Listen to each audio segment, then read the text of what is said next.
How many free microphones? There are three. It's got. Three? You have more two. The three, where are they? I don't know. You're correct.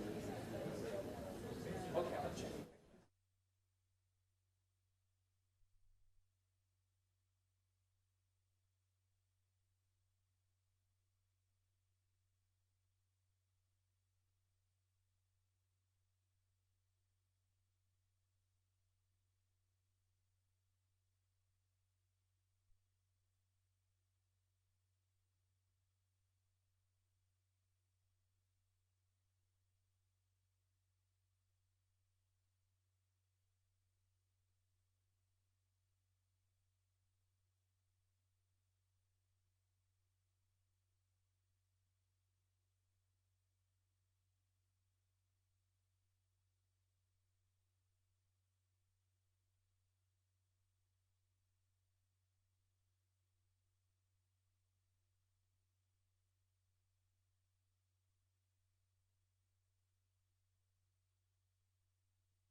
Test, test.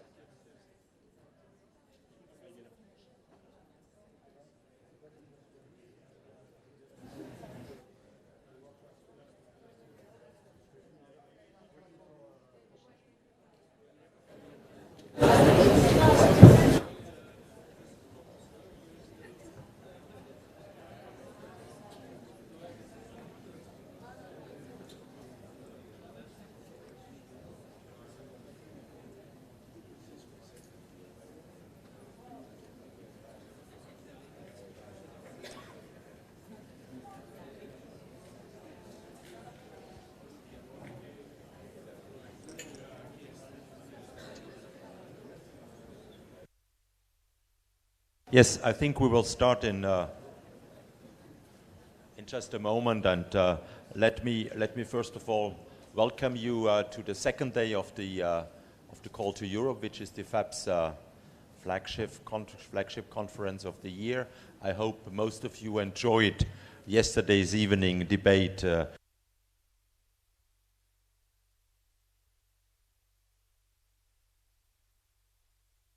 Before giving the floor to President Massimo D'Alema, I would like to ask Maria to explain a bit the techniques of the day and the Slidos and the hashtags and the QR codes and so on. Please, Maria.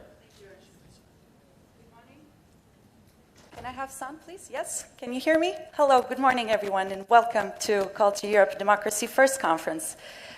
For your kind information, translation is available today in English and French, for those of you who require it, obviously. And here in your name tabs, you have the QR code. So here you can check the conference program and the speakers' bios and all the other technical information. Now, today, we are also... the hashtags that we will be using are democracy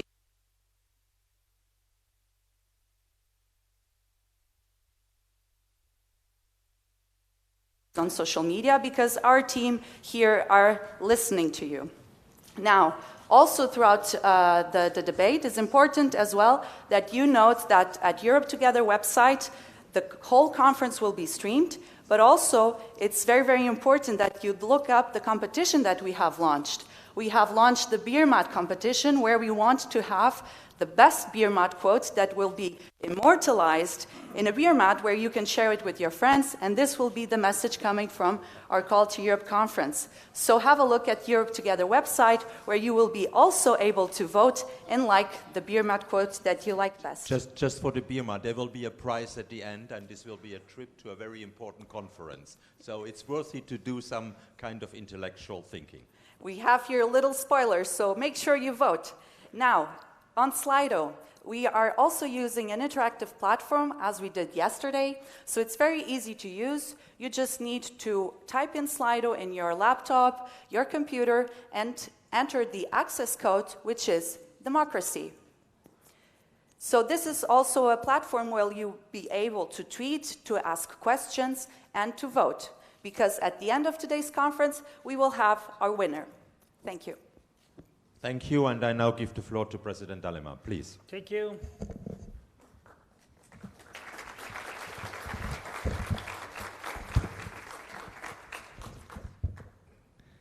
Good morning, everybody, dear friends, colleagues, comrades. For the seventh time, I have the honor and pleasure to welcome you at FEPS yearly appointment conference Call to Europe, an initiative that we have proudly seen growing year after year. First of all, let me welcome Joe Stiglitz, our friend Joe Stiglitz, Nobel Prize, and Pierre Moscovici, mon ami personnel aussi, Pierre Moscovici,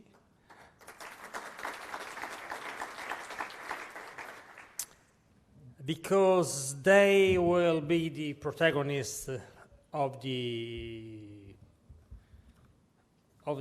this session of our conference. And next year, Maria Joao Rodriguez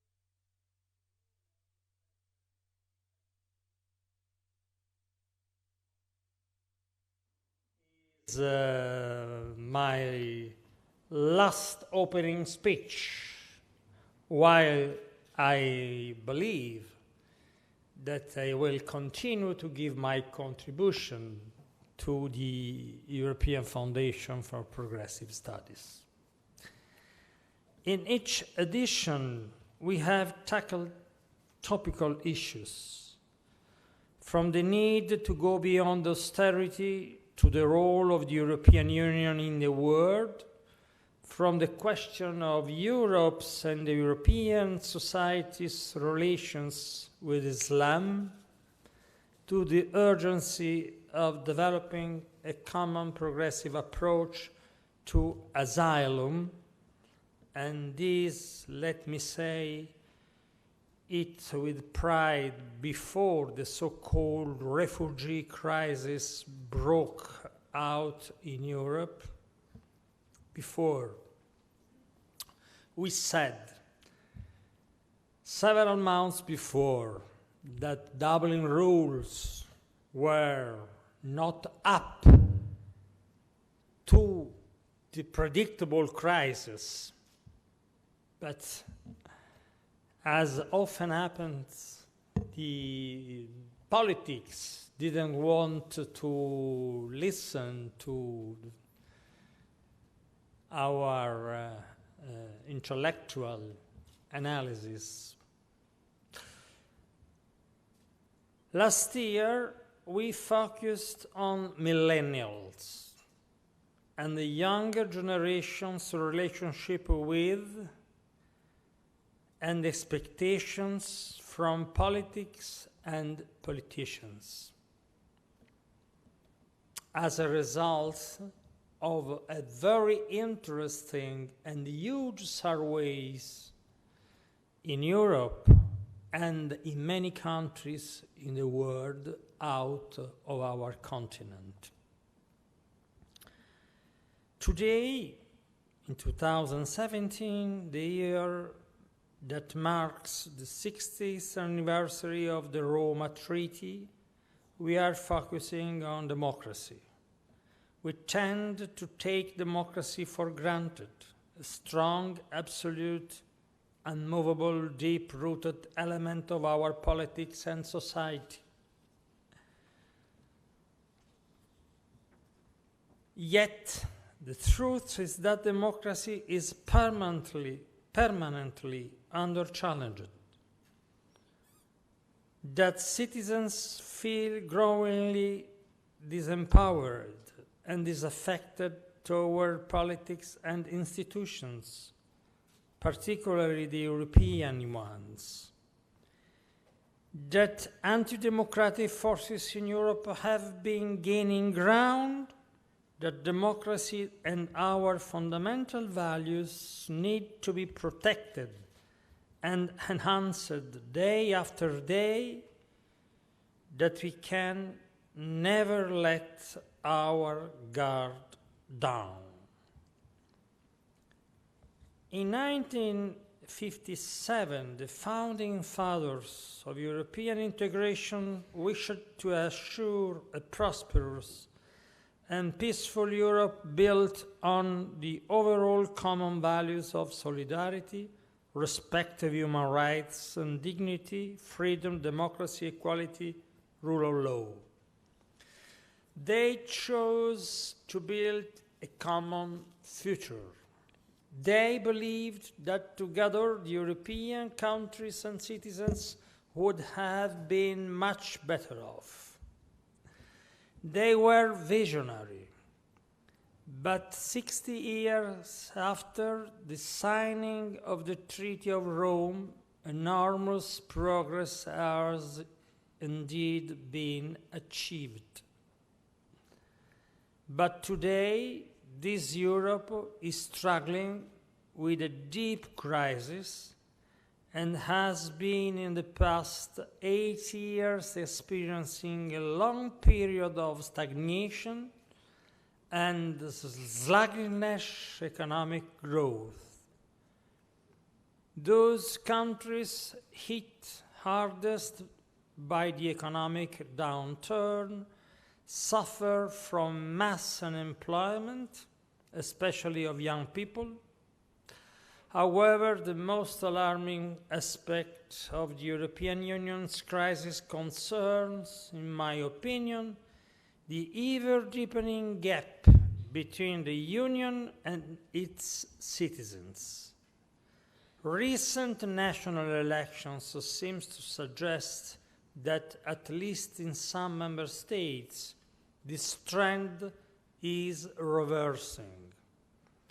But if this is the case, this tendency still needs to be reinforced.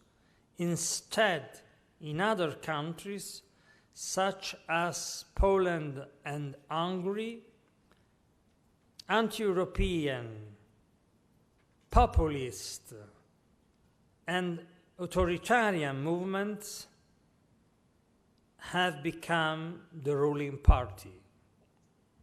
I'm afraid that the left is indeed paying the highest price in terms of support and consensus for this wave of anti-politics feelings.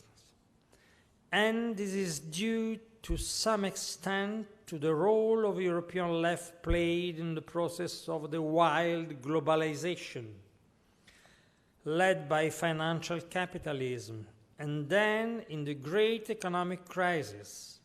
Both have its social rights and welfare systems, deepening inequalities and poverty. At FEPS, we have over and over analyzed these questions. This is neither the moment nor the place to go over them again. Let me just underline that the left will be able to stem populism and anti-democratic movements only if it will return to play its fundamental role, to be the political force capable of reducing inequalities, fighting poverty, giving back dignity to work.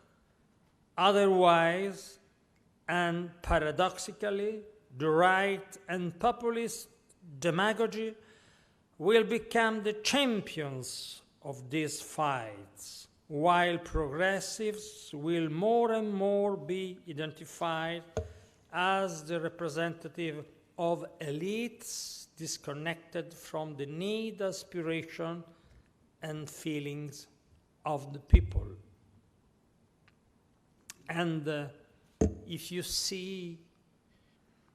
look at the last electoral results, it's impressive how many workers do prefer to vote for populist movements and for the right, instead supporting the left.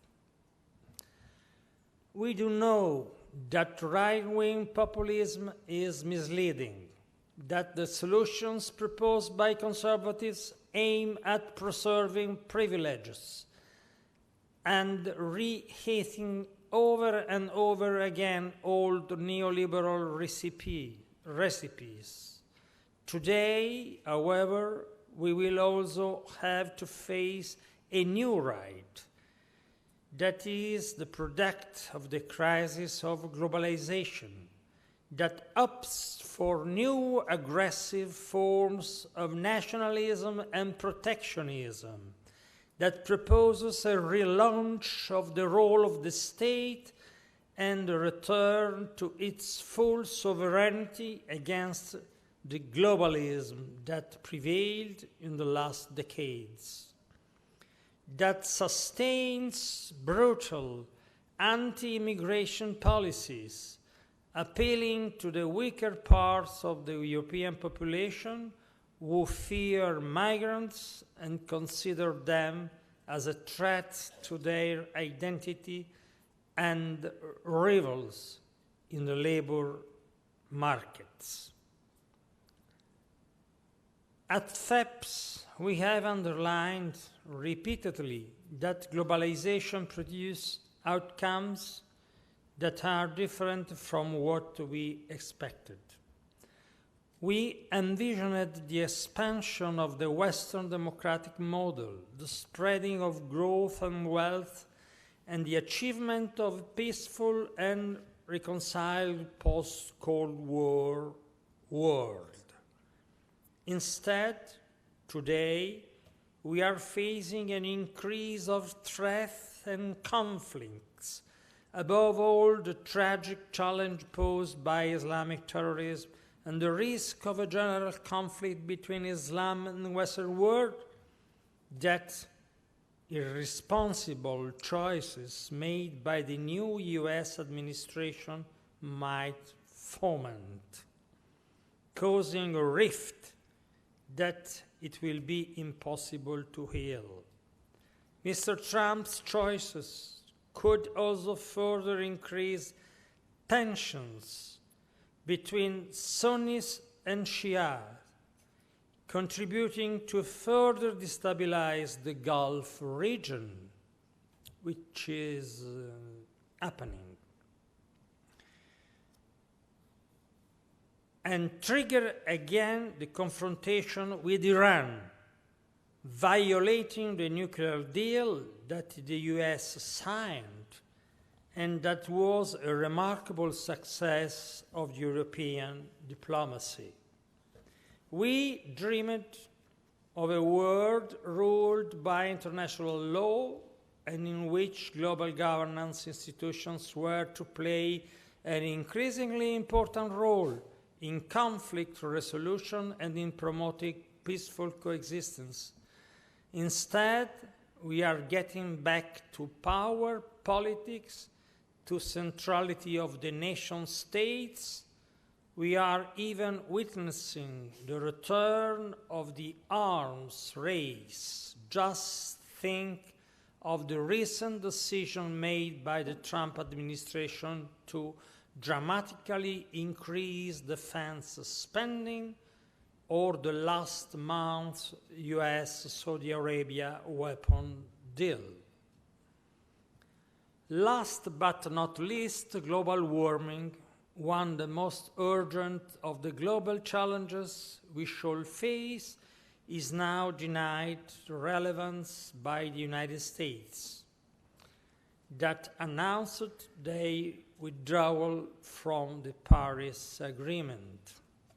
Europeans cannot elude the extent of this momentous change and of the risk that it carries. And never forget that on the other side, we have Putin's assertive nationalism that is fueling the anti-European movements and supporting nationalistic movements across Europe.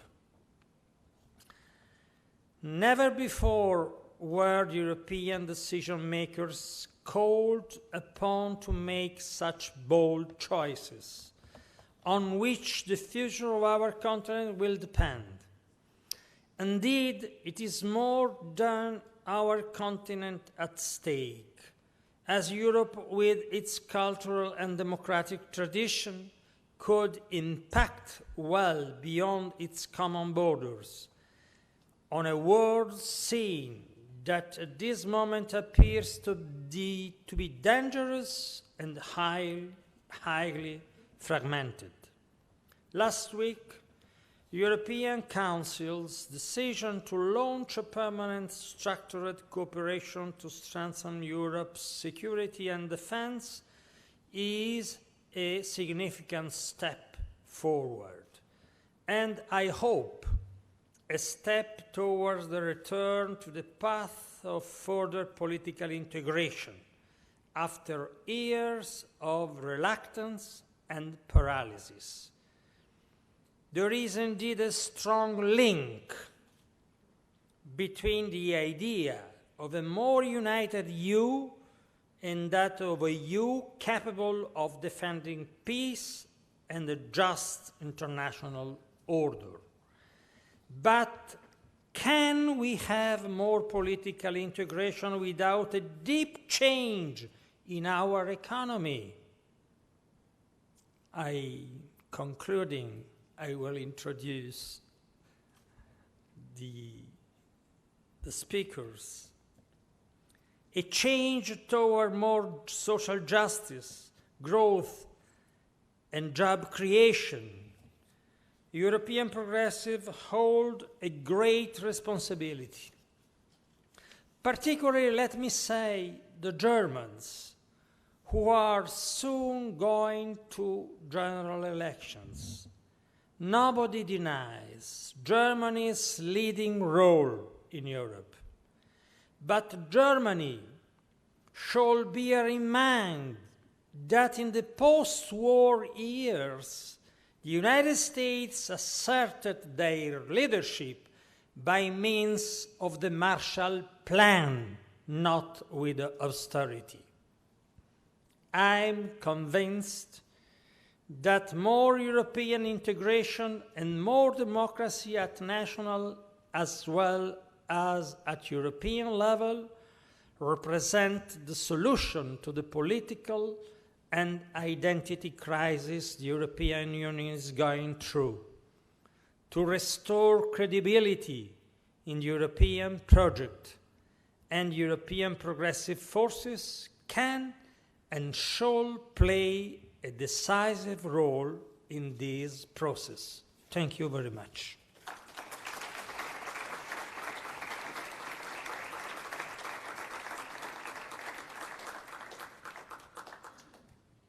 Thank you very much, Massimo. I now invite Daniela, Joe, and Pierre to come on stage and to start the debate.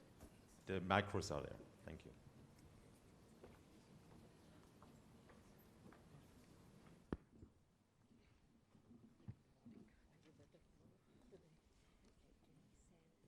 Thank you, Ernst, and hello, everyone. My name is Daniela Vincenti, and I'm the editor-in-chief of Euractiv.com, which, as many of you in Brussels and in the 12 countries where we are, know that it's one of the leading online media on EU affairs. So I'm very, very pleased today to moderate this crossfire between two eminent speakers, one bidding on the EU, on the euro. I shouldn't say the EU, but maybe is a veiled thing. And someone, as you all know, our Commissioner Pierre Moscovici, he is in charge of economic and financial affairs, taxation and customs, who will be probably the defender. Mr. Stiglitz, you don't need much presentation, as you are professor at Columbia University, my alma mater as well. You are the recipient of the Nobel Memorial Prize in Economic Sciences in 2001. You have written recently a book on the euro and how a common currency threatens the future of Europe. You've said not only is the euro doomed, but the demise of the single currency is going to be a messy affair. You said the idea was driven by politics, by the desire to further European integration. The hope was that a single currency would lead to more prosperity would lead to solidarity, and more solidarity would lead to more integration. The politics was not strong enough to create the proper institutions. Massimo D'Alema repeated it, and that would make the system. So you thought, the euro, we thought, would make the system work. But the economic policies have made matters worse. And best you said would be to reform the Eurozone and finish the project. Now, I must say, as an observer, the banking union is work in progress since 2014. Limit trade surpluses with the six-pack have been, in a way, underway since 2011. We have the ESM, we have the Juncker plan, the ECB is on an expansive monetary policy. So it seems that some of the elements are in place. Now, we're here because you are leading FEPS research project on rewriting the rules of the European economy for employment, growth, and stability pact. A little bit as a sister project to what you already done for the American economy. Since you have done the US, I mean, we have a Trump. In Europe, we have a Macron.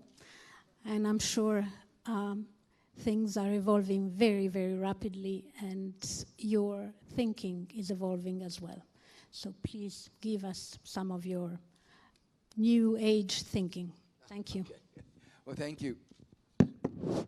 Yeah, thank you very much for this opportunity to discuss, I think, some very important issues, because I think the progressive movement is facing some really challenges on both sides of the Atlantic. And the fact that Trump got almost 50% of the votes in the United States, somebody who, as I say, has so many liabilities, to put it euphemistically, should be very disturbing. And that he got so much support from groups that should be part of the constituency of the progressive movement is again very disturbing.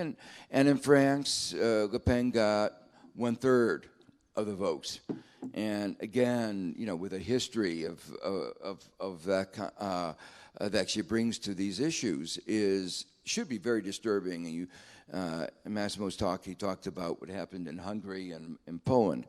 So it is very clear that the progressive movement has not been doing as well as it should have been.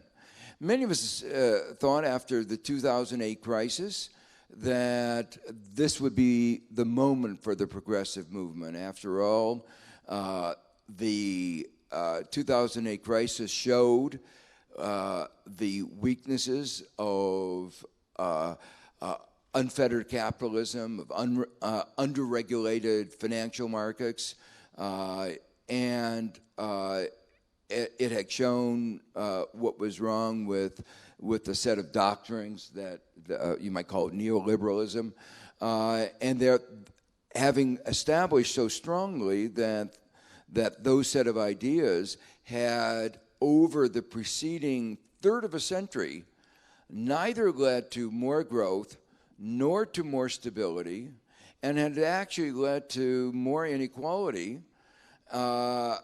The United States is the worst example in all of this, and it's not a matter of bragging how bad things are, but it illustrates where these ideas were followed most strongly. The outcomes were absolutely the worst. So you have the wages adjusted for inflation, the income adjusted for inflation of a full-time male worker in the United States lower than it was 42 years ago.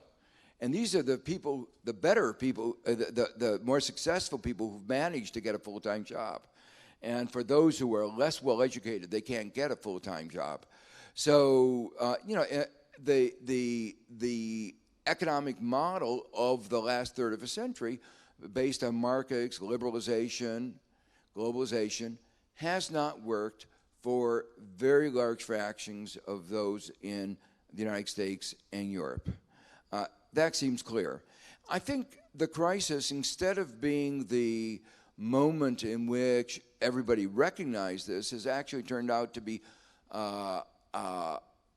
bad for the progressive movement is partly because the response, at least in the United States, was inadequate.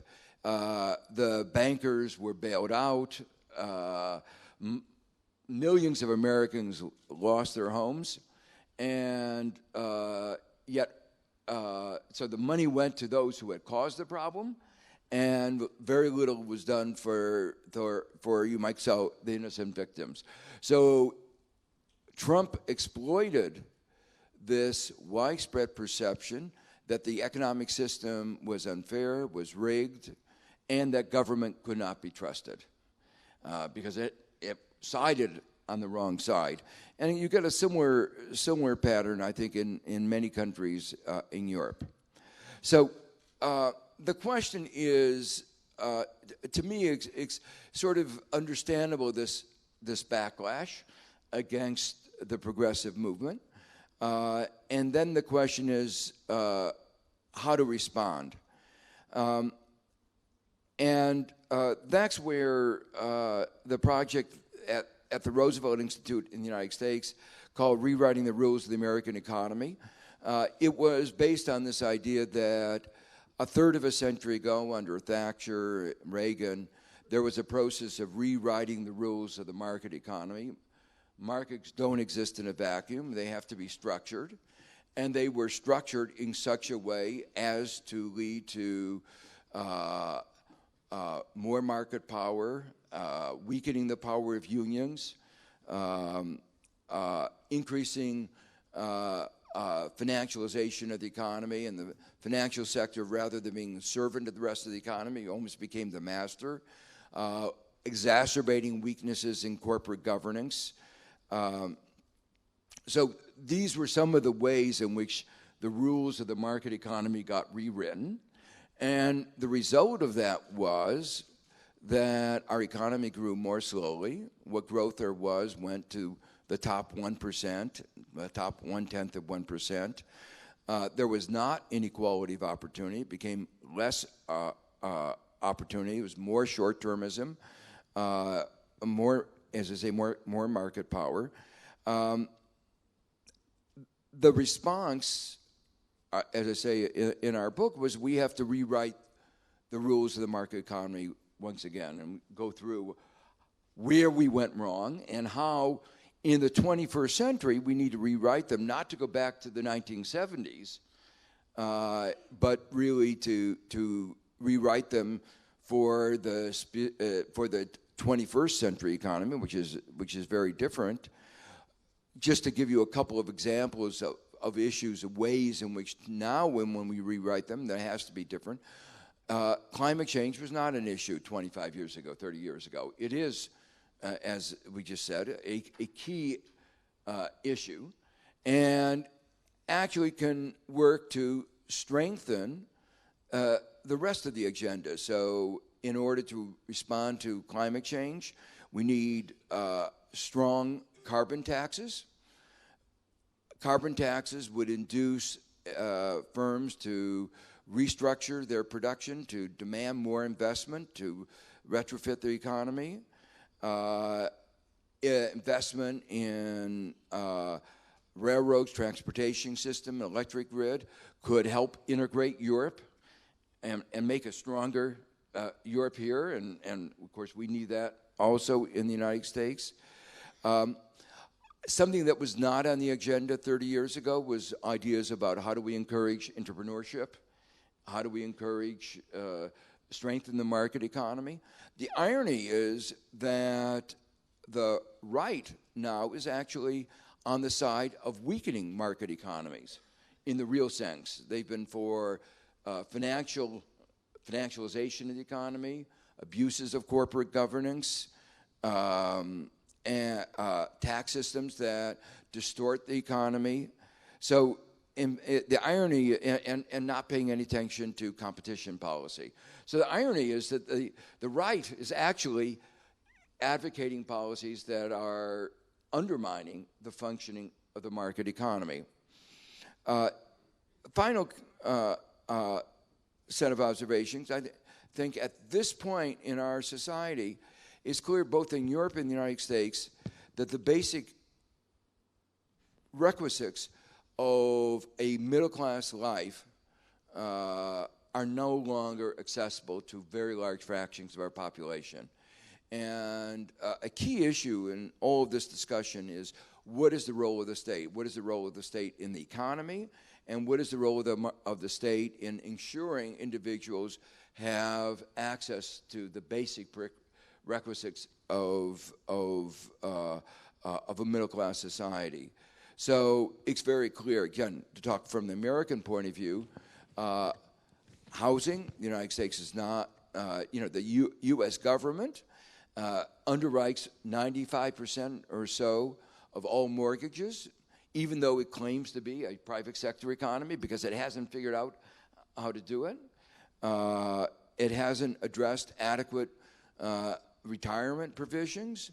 The scope for exploitation by the private sector is enormous, and we've been having a debate which in the United States, which I find is incredible, where the progressives are saying there should not be conflicts of interest, and the right say it should be a right of fiduciary, it should be a right of the financial sector to have conflicts of interest to exploit people buying retirement products. It's almost surrealistic that that would be an issue. So there are a whole set of issues of Social Security, social protection have led to an increase of insecurity of very large fractions of Americans. So all of this is saying that 100 years ago or 80 years ago, we learned how to tame the market economy and make sure that the market economy, the excesses of the market economy, were curtailed. And then about 30 years ago, under the Reagan-Thatcher revolution, we then lost that balance, and now we have to do so once again. Now, you addressed several questions about the euro in specific, and let me say that's just one of the set of rules that we need to be concerned with. And there have been some progress. The question is it fast enough? And the damage that is being done will be hard to repair. The damage that has been done because the slow process. Because, when you have countries where you have periods of a decade or more in which youth unemployment is 30, 40, 50%, the consequences are long-term. Consequences in trust in government, trust in a society, and you're destroying, in a period that should be a period of accumulation of human capital, you're actually destroying it. So it's not that there is not an understanding of what needs to be done in terms of the creation of the institutions. It's really a question of pace. So you listed a banking union, there's agreement. The most important institution for a banking union is common deposit insurance. And Germany's been foot dragging on that. So the other things you've been making progress, but a common deposit insurance, which in my mind is the most important, there's been foot dragging. You need to have common institutions for risk sharing, like I think some form of common unemployment insurance in periods of extreme economic downturns. So I just want to illustrate that the result of this is that there have been prolonged downturns greater than the Great Depression, and it's good that you're celebrating that Spain's unemployment is now down to, maybe 18%. That's better than 25%, but that number should be viewed as unacceptable. Thank you very much. I would like, before turning myself to Pierre Moscovici, to tell you to actually use Slido, because I'm actually checking periodically if there are any questions, and at the moment there are none.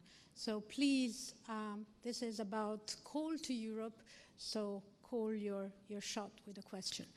Thank you. Pierre Moscovici, we've heard we're making progress, but not fast enough. What's your take on that? First of all, when I accepted to debate with Joe again, last time we met was in Davos a few months ago, I didn't think that I would be the defender and that he would be the offender against the euro, because that's not the spirit of our discussions, and that's not how I read his contribution to the thinking about the eurozone. I will start exactly as he did, by a few reflections on the situation of the progressist movement in the world. You said, okay, the US has Trump, we have Macron. I'm French. Macron is the president of France. He's not the president of Europe. We don't have United States of Europe. But it leads to some reflections. First, about what is to be progressive. Is progressive equivalent to be in the left? That's a question that we must ask ourselves at this juncture. Because if I look at the left, and the socialist left in Europe, I see that it is in a huge disarray, if not in a crisis. The PVDA in Netherlands lost the elections with 6%. The Socialist Party, my party, lost the elections with less than 7%. The PASOK in Greece is 3%. And I won't have the cruelty to look all over Europe, but from the south to the north, from the east to the west, there is a crisis of social democracy. And, well, Emmanuel Macron is obviously a pro-European president, but his own definition is that he's neither from the left, neither from the right. So we have a question there. What led us there? Is it the fact that we chose the euro? And is a Eurozone building compatible with leftist or center-left politics? My answer would be just about considering what happened during the crisis. First, it is clear that a lot of social democrats were in power in the beginning or during the crisis. And they had to do a kind of dirty job to reduce deficits, to reduce debts, to lead structural reforms, which were necessary on pensions, on labor markets, which were not precisely what their core electorate asked for. Those people who voted for Madame Le Pen in my home country, I was elected myself in its constituency, which was very much automobile workers, and which was 49% for Madame Le Pen in the presidential elections, were the same who voted for Trump in Pennsylvania, in Michigan, and who finally made this election of Donald Trump and didn't make the election of Madame Le Pen. It was not enough. I would make a second remark, is that those who are against the euro in Europe are not the progressists. And that the final vote of the second round of the presidential election, in my view, is very clear. It's not a referendum about euro, but it's quite precise. 2/3 of the French, whatever happens, are in favor of the euro. And 1/3 is against the euro. And the 2/3 who are in favor of the euro are those who are, I would say, are they progressive? Not necessarily. But they are favorable to open societies, they are favorable to open economies, whilst the others fear globalization and feel that they are losers in this movement. If I go one step after these two remarks, so what's the challenge for us now, progressive? Because I'm in charge of the Eurozone budget surveillance, the economic and financial affairs, and I stand in the Eurogroup too. I'm the negotiator for Greece. I represent the EU in the G20, G7 meetings. I will be in Hamburg with President Juncker next week. But I'm a socialist too. I'm the last French socialist with a job. Maybe that's a miserable job. But well, I would like to combine both. I would like my dedication to Europe to be compatible with my attachment to the ideas of the left, which are about reducing inequalities. And there, what you said was very inspiring. I think that it is time for the Eurozone and for the left to get to a new step in our reflection. I think that what happened to the euro was imperfect because our tools were incomplete since the beginning. Our first reaction to the crisis in 2008 was rather adequate with the fiscal impulse, but then we went to a fiscal contraction, and this was obviously against the idea of growth in an economy in which we didn't have the tools to help our national economies to converge. And then we entered in the new phase, I would say by 2012. That's the moment when I became finance minister in my country. So that's not the cause, but I was there when we established the banking union. And I think that since 2012, progressively, we are improving our tools to fight really the crisis. We have a banking union. I share with Joe the idea that it is incomplete and that we need to go to the third step of the banking union, and that at one moment we will have to come on deposit insurance. Let's see that maybe after the German election, but it is still in the agenda of the Commission, obviously, I can assure you that. So we have that banking union. It is a progress. You may have seen that we were capable of solving problems of a Spanish bank recently, or Venetian banks 2 days ago, and those tools are powerful and they are obviously efficient in order to avoid the situations that we knew and that you knew in the US in 2008. We've got the ESM, the European Stability Mechanism, which is also a powerful tool, which is very useful when we have to find ways to get out of the Greek crisis. And we finally avoided Brexit, which I think was absolutely necessary because we had to preserve the integrity of the Eurozone. And one remark is also that the Greeks are attached to the Euro, whatever happens, even if they've lost 27% of their GDP during that crisis, but they are conscious that reforms were necessary. We have the Juncker plan, as you said, Daniela. We have a much more flexible approach of our rules, and that's something that this Commission obviously decided to impulse. I won't go further. I will come to my last set of remarks. What are the next steps? What must we do? And that's about rules, rewriting the rules. Let's be clear here. We cannot rewrite the rules if the idea is to get rid of the 2-pack, the 6-pack, and the Stability and Growth Pact. There is no majority for that, there is no unanimity for that, and we need to have not only majority, but unanimity. So we have to live with these rules. The question is how to complete these rules, how to make the Eurozone a fully integrated, not only monetary union, but also economic union. I would say also a political union. That's the challenge today. That's what the reflection paper of the Commission is about. I think it's as ambitious as possible in a context where you try to create consensus. We insist first on banking union. That's the first priority, to complete it. Second, we think it's absolutely necessary to create a stable asset for the Eurozone, not about mutualizing debt in the future, but creating stability in the past, but creating stability for the future. And moreover, we are moving to, I would say, and as well, economic and democratic approach of the economic and monetary union. What does it mean for me? It means 3 things.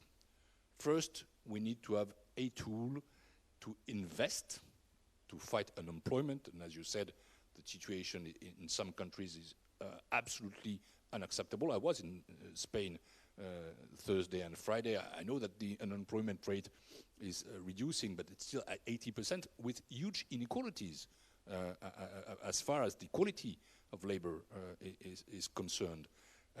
What is the key issue we must address there with this budget? Divergences inside the Eurozone. Divergences between member states, divergences inside member states as far as regions are concerned, and divergences between people and groups of people. And so it's about reducing inequality. This budget should be dedicated to investment. It could also be an unemployment scheme, an insurance scheme. I'm favorable to that for quite a while. And I think that the moment for fiscal capacity has come. When you have a budget, you need to have a democratic system which creates accountability and governance. So 2 proposals there. I'm in favor of a finance minister for the Eurozone. What does it mean in my view? It means that the chair of the Eurogroup, which is a purely intergovernmental and informal body, should be merged with the one who is the commissioner for ECFIN today. I mean, I hope that my successor will be the first finance minister of the Eurozone. Why so, and why a commissioner? Because if you have a budget, if you have somebody who leads the economic policy, that's about efficiency, you need to have a control. You need to have a parliamentary body which votes the budget and controls the minister. It is, in my view, the European Parliament. Maybe an organization inside the European Parliament which associates all the MEP, members of the European Parliament, coming from Eurozone countries.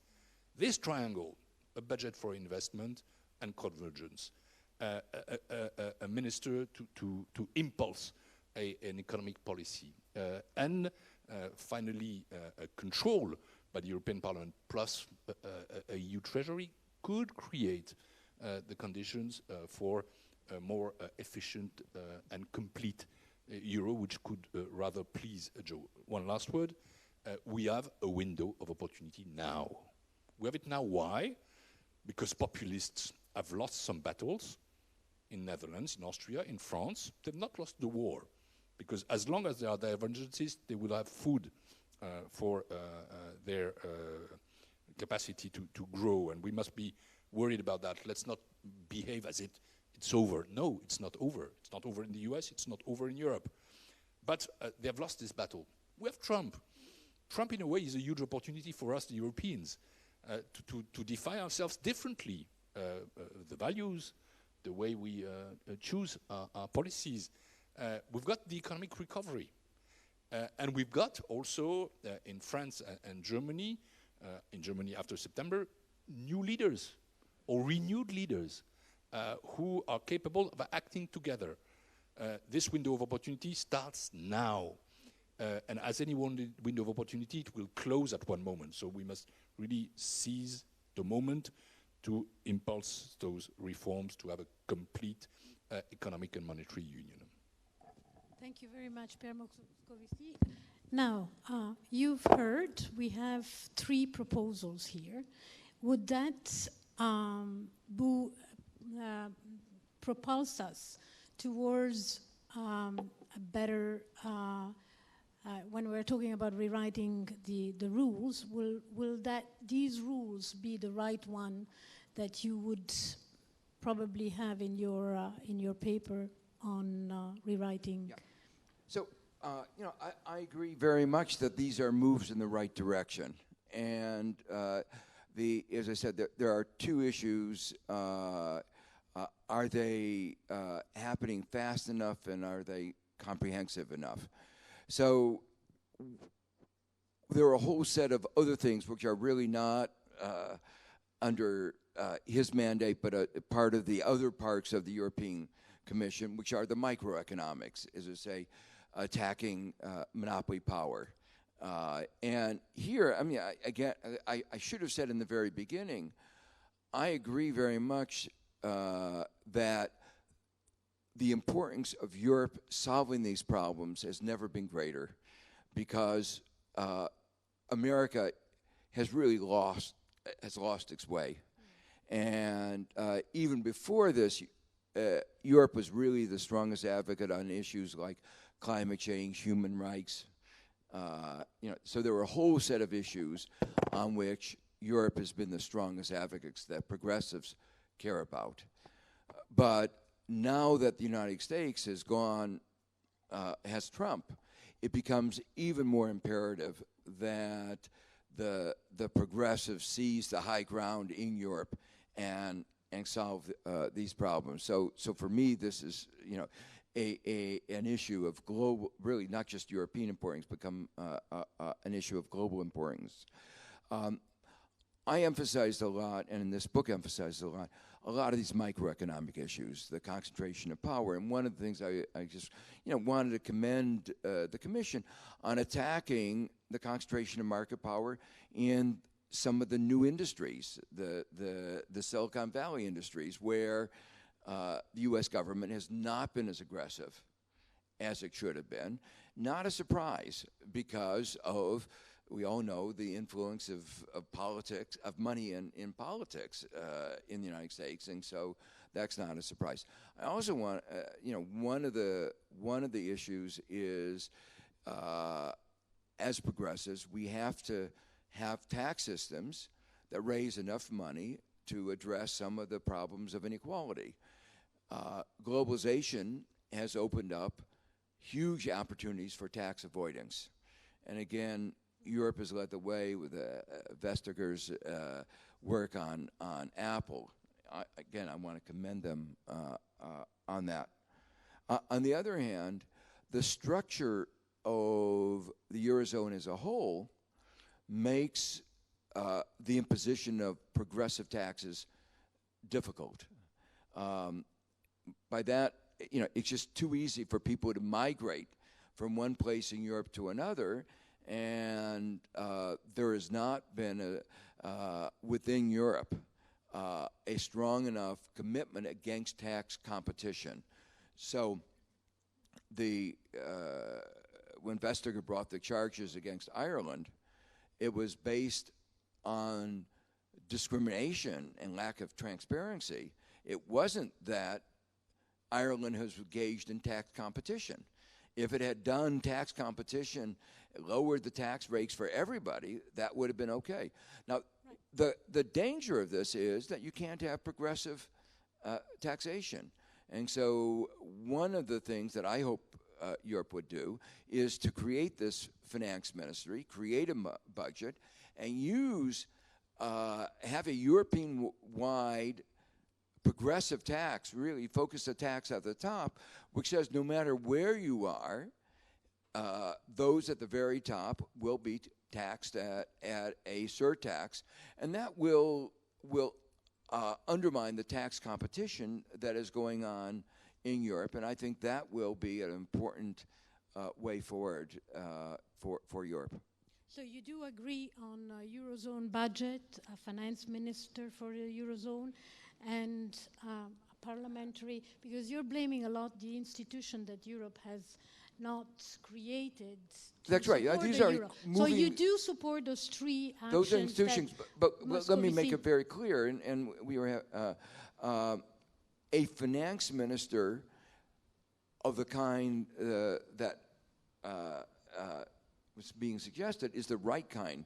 There have been other notions of a finance minister who would be the discipline and actually weaken democracy within Europe. So you would have one person who is not democratically accountable go around Europe and say, you have violated the 3% rule.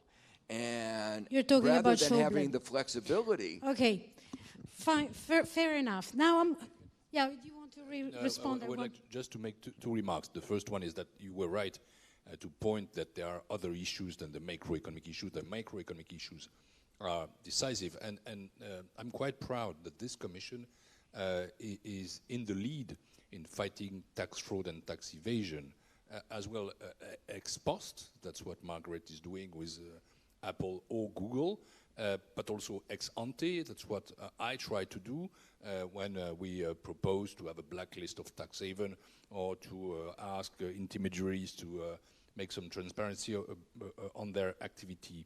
And the second remark is that it is very true that with the same words you can do very different things. In my view, the finance minister is somebody who is impulsing an economic policy for growth and jobs and reducing inequalities with the tool that is the EU budget. In some other minds, I don't have to give names, Daniela, you could have the idea that the finance minister would be somebody who is only trying to implement automatic rules, automatically inside a technocratic body without any parliamentary control, and that in fact it's just the idea that the Commission is too now flexible and that it cannot be trusted, and so we must go back to more technical ideas. My motto is more democracy, less technocracy. Some advocate for exactly the contrary, and there is a political debate there. And they could say, I'm in favor of a budget. Okay, let's call it an European Monetary Fund. I'm in favor of a government, of a minister. Let's call him the Director General of the ESM. And we could have a consultative Eurozone Parliament. If that is the final outcome, it's not a progress. Thank you. I have, I must say, a cascade of questions now, and I'm kind of intrigued by one, which says to both of you, how about rewriting the rules of the world economy first? You first need to create a new global governance infrastructure. Vivian asked that question. I mean, it's going wider. You know, we are talking U.S., Europe, but really what will push both continents when we look at Asia and especially China development. So, you know, global governance, what does that mean? It means that we have rules like trade agreements, we have rules, Basel, that address financial institutions. Those are rules that circumscribe the ability of individual countries or the EU to do whatever they want. So, but they are agreements that have been made between countries in the hope that in giving up a little bit of, you might say, sovereignty, the cooperation that you get generates benefits that exceed the cost. Now, the problem is, there are a couple problems. In some cases, the way these agreements have been done has not been very democratic. So if we go back, for instance, the last agreement that was being negotiated before Trump came into office, the TTIP, the Trans-Pacific Partnership, which was not a partnership because it was really dictated by the United States. If you looked at how that was done, it was secret negotiations in which the corporations were at the table, but civil society was not. In fact, it was so bad that even the senators in the United States could not find out what the negotiating positions of the United States was. And it was not until it was all finished that they saw. And the agreement that came out, the U.S. government said the net effect of that agreement was supposedly the largest agreement ever, 40-some% of global trade. The net effect on U.S. economic growth after 15 years, when it was fully implemented, would be 0.15% of GDP. In other words, a negligible amount.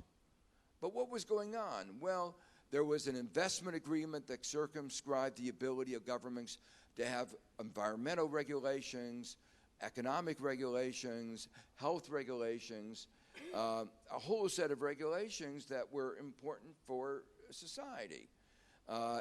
They were called provisions to make sure, the original idea was to prevent somebody a rogue state nationalizing your property. But in relations between Europe and the United States, or United States and Japan, these are countries with strong rules of law. This is not the issue that was at debate. Something else was going on, and it was a corporate agenda to restrict the ability to regulate. So that's a case where we didn't get the balance right on corporate governance, and that was rejected. So it seems to me that we have to constantly think about these rules on corporate governance, on global governance. Some of these rules, like the investment agreements, I think have to be renegotiated. They have to be rethought, because I think they are potentially restraining. We didn't fully understand them when they were adopted. Okay, Pierre Moscovici, there is this question, but I sort of ask an addendum to it, because it's about Africa. Can more political and economic engagement with Africa help to boost the EU economy in the medium to long term? First, on global governance, I would like to be totally enthusiastic about that. I am, ideologically, but practically, my experience is a bit more balanced. If you look at the EU itself, it is a system that Jacques Delors called a federation of nation states. We would dream of a perfect Europe, of an integrated Europe. I'm kind of federalist. But I have to say that we have also member states, that we need to respect them, that we need to deal with them. And that is clearly sometimes a limitation to what we could dream of. If I put that at the world level, it is, of course, even more complicated. I think the G20, for example, I represent the EU, as I said, in the G20 finance ministers meeting, and also I'm with the President of the Commission in the leaders meeting. Well, it's useful because it's a forum, but the progress on international financial architecture, for example, are very slow. The only very practical area where huge progress has been made is tax governance and the implementation of tax good governance standards. I think there the G20, alongside with the OECD FEPS project, was highly useful and helped us a lot to develop that new fight against tax fraud and tax avoidance inside the EU. But there are limitations to that. One point on which this global governance can be useful is obviously Africa.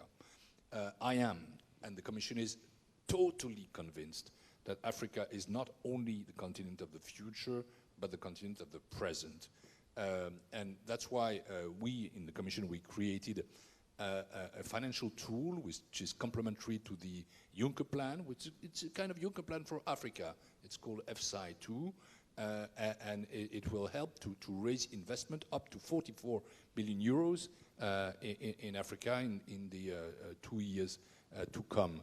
I think that the G20 also there has good initiatives. I was in Berlin 2 weeks ago, I think, for an initiative called Africa Compact, a compact for Africa with some African countries in order to help them to finance their own development policies. I think, yes, there is a point on which the international community can be and must be useful. Thank you. I'm going to take 2 or 3 more questions. I would say separately. There is a question from Anna Diamantopoulou. What about rewriting the rules in the way the progressive deliver politics?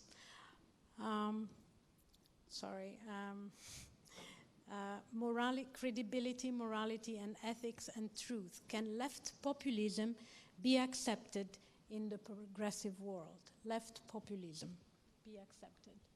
Well, I suppose she refers to Greece, but... I'm not very sure what the word populism means.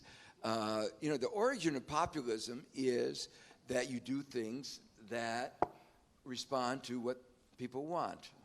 And in democratic movements, you are supposed to respond to what people want. Now, I think the way populism has come to be interpreted is a little bit different. It's people who make promises that are untethered to budget constraints, untethered to economic realities. And that could be on the left or the right. And obviously, when you make promises that can't be delivered because you are ignoring economic laws, then that's a kind of dishonesty. And that seems to me inconsistent with progressives. Have to deal with delivering in the end. We should be concerned with raising the standards of living of ordinary individuals, and that is inconsistent with promises that can't be delivered. So to me, I always have this sometimes when you say populism, when even center-left governments are accused of being populist because they're responding to legitimate concerns of ordinary individuals.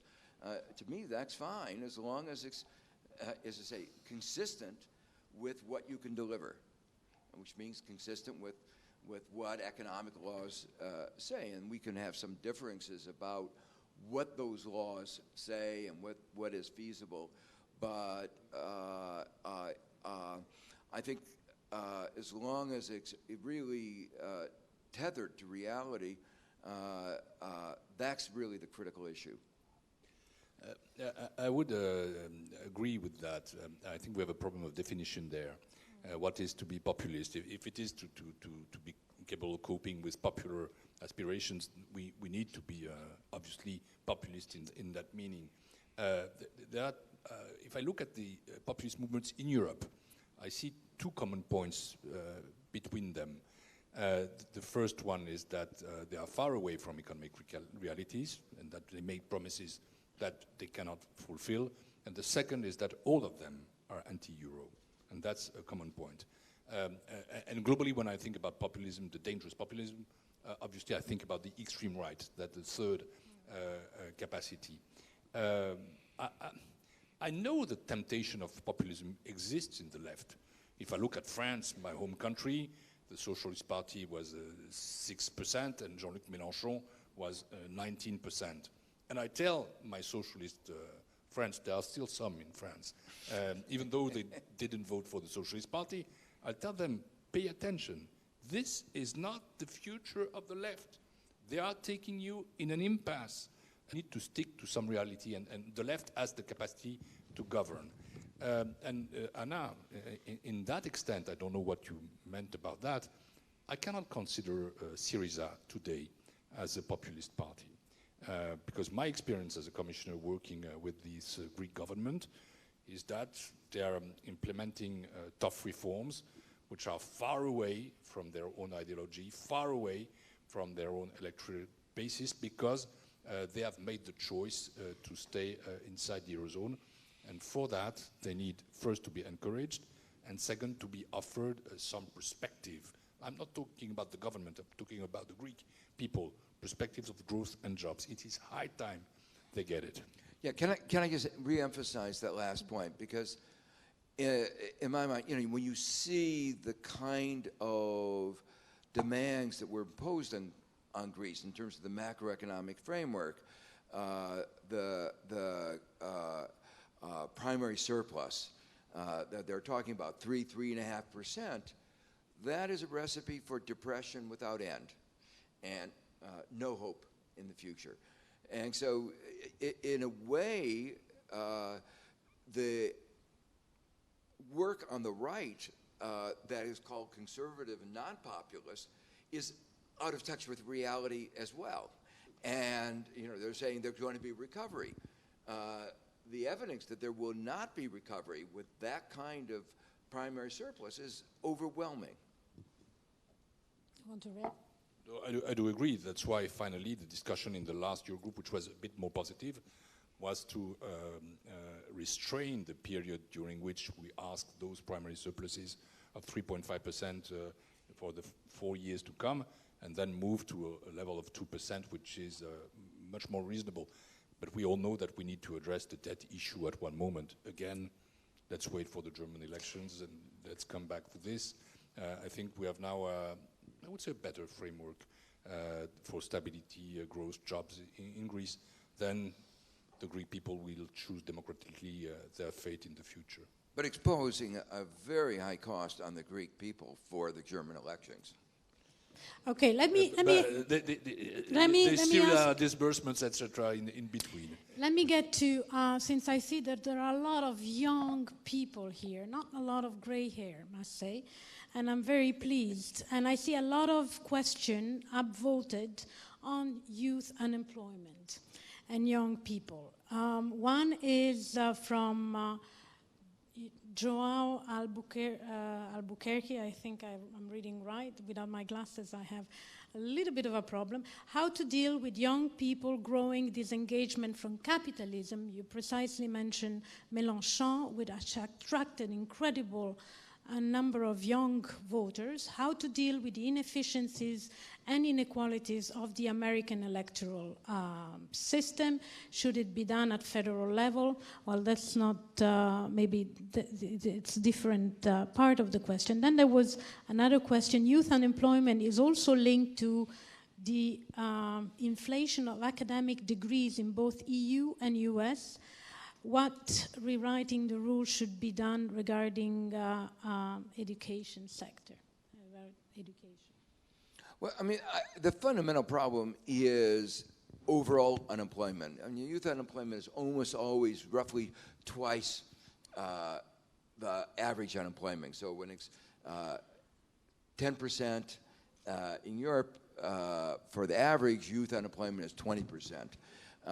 And so the main way of getting youth unemployment down is getting the overall unemployment down. And here is one of the things we haven't talked about, that when you have a single currency for all the countries that are diverse, there's going to be a misalignment of exchange rates are going to occur, because there are going to be shocks that affect different countries differently, and there will be even sectoral, secular differences. So the question is, how do you adjust the real exchange rate? Yeah, you have to adjust the real exchange rate, and you can't, because you can't adjust the nominal. There are only two ways to do it. You either have to have the weak countries lower their wages and prices, or the strong countries raise their wages and prices. Now, the IMF has pointed out that Germany is undervalued something between 15 and 20%. So what that means is that from an economic point of view, the most efficient way of adjustment would be to, over a number of years, have an increase in the wages and prices in Germany relative to that in the weaker countries. And the alternative is to say, lowering wages and prices in the weaker countries. That process of internal devaluation has never really worked well. If it could, the gold standard would have worked. You know, and we know why it doesn't. There are downward rigidities, especially in countries like France and Italy and many other countries. But secondly, when citizens have debts that are denominated in euros, when you lower their wages, that has the effect of increasing their indebtedness in real terms, increasing their leverage, that depresses their spending. And the effect of that is to actually result in their GDP in the short run and medium term actually going down. And that's what we've seen. And so it seems to me that one of the reforms that we haven't talked about in the euro should be a commitment for the stronger countries to have more expansionary policies, which means higher wages and more investment. And so, Germany went in the right way in having a minimum wage, but the minimum wage in Germany is still lower than it ought to be. And there's a need for heavy investment in infrastructure in Germany. It doesn't have the kind of efficient railroad system that other parts of Europe have, and it's in the center of Europe. It's really important, if you're going to have united Europe, to have an efficient transportation system, an efficient grid system, which would help global warming. So there are so many things that Germany could do in a positive way that would lower the overall unemployment, and that is really the most effective way of addressing the youth unemployment. How to convince Germany? We have the three phenomena which go along together. The first one is that we have a strange recovery now. It's now quite solid, but as Mario Draghi said a few days ago in Sintra, we still have a problem of demand because logically we will have more inflation, and we have still a very low core inflation. The second problem is about divergences. We discussed that about the EU or Eurozone budget. And the third one is that we have macroeconomic imbalances. We have macroeconomic imbalances. We are discussing about reducing deficits in France or in Italy or in Spain. We are talking also about the deficit of current exchanges in those countries. But we have other countries with macroeconomic imbalances, Germany, Netherlands, where obviously they could first invest more, and second, there is certainly something to adjust as far as wages are concerned. How to convince Germany? We discussed that before. The other aspect is about defining a more optimal common policy with those who have the room of maneuvers, using them not only in their own interest, because there are problems. There is a lack of investment in infrastructures in Germany, more than in other countries, but also for the general interest of the Eurozone as a whole. And that's why, in that moment, I think that Franco-German engine is more decisive than ever. France must show that it is reforming, that it is leading by example, and that way, I think it can convince Germany to move in the right direction, which is also then, okay, we're more confident in our partner, he's more credible, and we ourselves, we can have a slightly more expansionary attitude. Thank you very much. Thank you both for this fascinating debate. You both said window of opportunity, in a way, I hear. If you had to make a prognostic, because the windows are closing, in the acceleration of time, I must say, these windows tend to close very quickly. What do you see out of the window? Sunshine or a big storm? Go ahead. I got the optimism of the will. It's always good to quote Gramsci, my dear Massimo. I wouldn't say I have the pessimism of the reason. I think it will be better. I think this window of opportunity will create a better Eurozone. The question is how much better. And there we need a left. We need a center left. We need progressive who have strong proposals, who are stronger than they are today. We must not leave that only to governments. Yeah, I come from the Midwest of the United States, which is basically a very optimistic part of the country, but it has also been the source of the Trump supporters and a lot of pessimism. I guess in looking at Europe, I think that Trump should have scared everybody about what the alternative is. I don't think people could have imagined it could have been that bad. And the reality, as we see it in the United States, is worse than you see it. So I hope it's a wake-up call. And I am optimistic that Europe will respond out of fear, if not out of solidarity, and actually take this moment to make the kind of progress that we've been talking about. Thank you very much. Thank you all for participating with Slido. Have a wonderful beginning of discussion today. Thank you.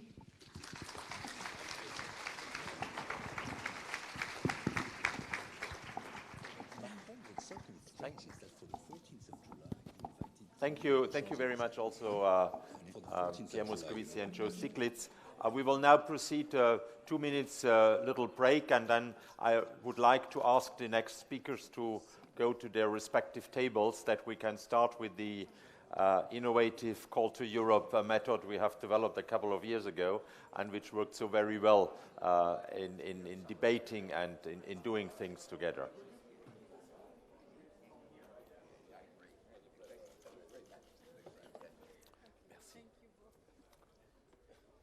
Thanks a lot. Is that okay? Ça va. Au revoir. À bientôt. Hein. Pardon? Ça peut être mieux. Quoi?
with the call to Europe.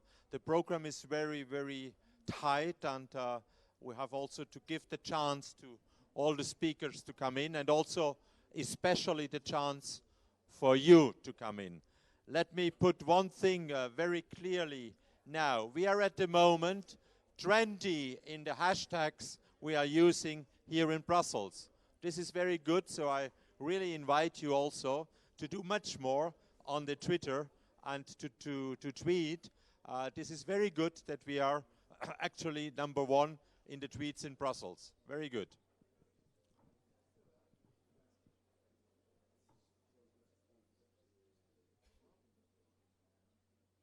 Can you take your seats, please?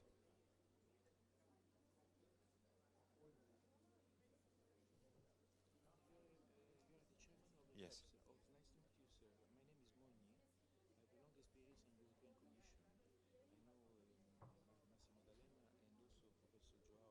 Yeah.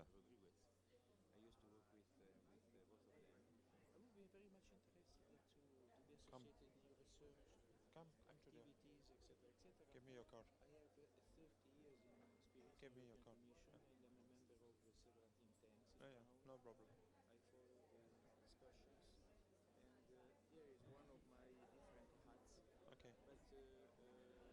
Okay. Okay, no problem. Okay. Okay. Good. Good. Okay. Good.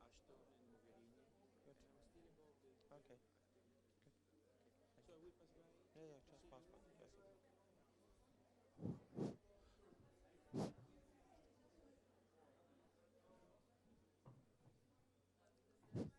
Yes. Can you please take your seats, please?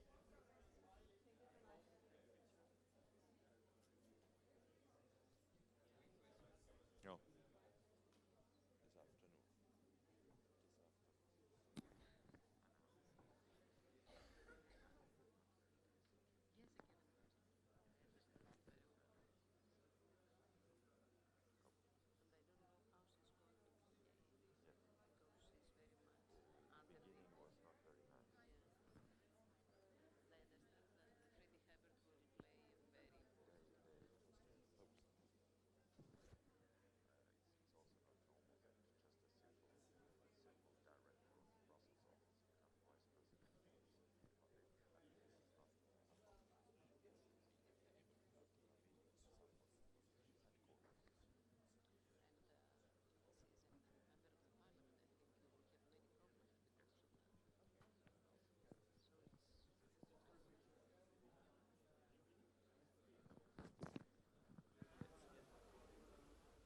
It's working? Yes. Okay. Can we start then now our debate with the round tables and continue this wonderful beginning once again. Thank you so much, Joe. I think it was very nice, and also Pierre has already left the room. We have the method, for those who don't know exactly how this is working. We have 4 tables. There is one table here in the back from the politicians. Unfortunately, I have to announce that the 2 members of the European Parliament can't join us this morning. They have some very important internal parliamentary meetings, and they have to stay in the parliament. This is their role because they are elected parliamentarians. But I'm very happy to have a member of parliament from Portugal, Paulo Trigo Pereira, and I have a senator from Italy, Paolo Guerrieri, which I know very well, a good friend of mine, at the politician table. We have then a second table, which is our civil society table. We have Rocio from the Felipe González Foundation in Spain. We have Margit from Austria, from the WIFO Institute in Austria. And we have Jan-Erik Sosted from SAMAC, from the Nordic countries. This is the civil society table. Then we have the academic table, which is the complete table. Thank you for all the academics to be here, with Isabel Ortiz, with Stephanie Griffith-Jones, with Anton Heimerreich, and with Peter Bofinger. Thank you for being here complete. And then we have a table. We have added, in the last year's Call to Europe, we haven't had that, but I think it's good that we have a media table. We have Bernardo de Miguel from Spain. We have Adriana Cerretelli from Italy, and we have Peter Goodman from the US, from the New York Times. How is the method going? We have about 1.5, 2 hours more or less. I would invite at most the public here, but first we will do a bit the rounds. The rounds are going in that way that we have questions. We have 4 questions for each table, but we start with the question 1, and the 2 politicians have to answer this first question, and then we have a little buzz. Then the other tables can just put the hand on the buzz and like to intervene.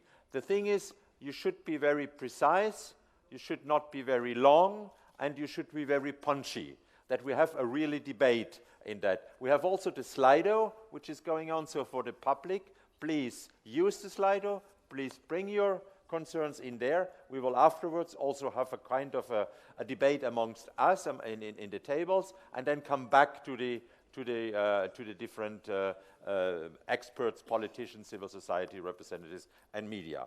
So my first question goes to the table of the 2 politicians, and I would like to ask, in line what has been discussed in the morning between Joe Stiglitz and Pierre Moscovici, in which way it's possible to restore the confidence and the credibility which is at the moment not there, eventually with rewriting rules in a sense for the European economy and have more democracy.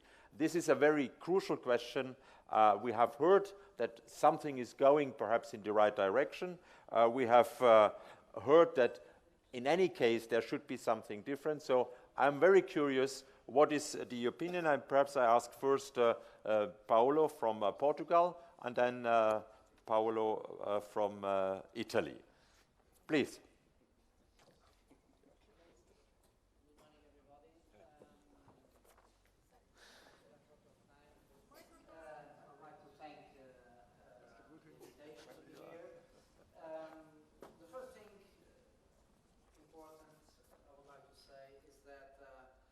Progressives have to understand that citizens have changed. They are much more informed. They care less about politics, much less about Europe.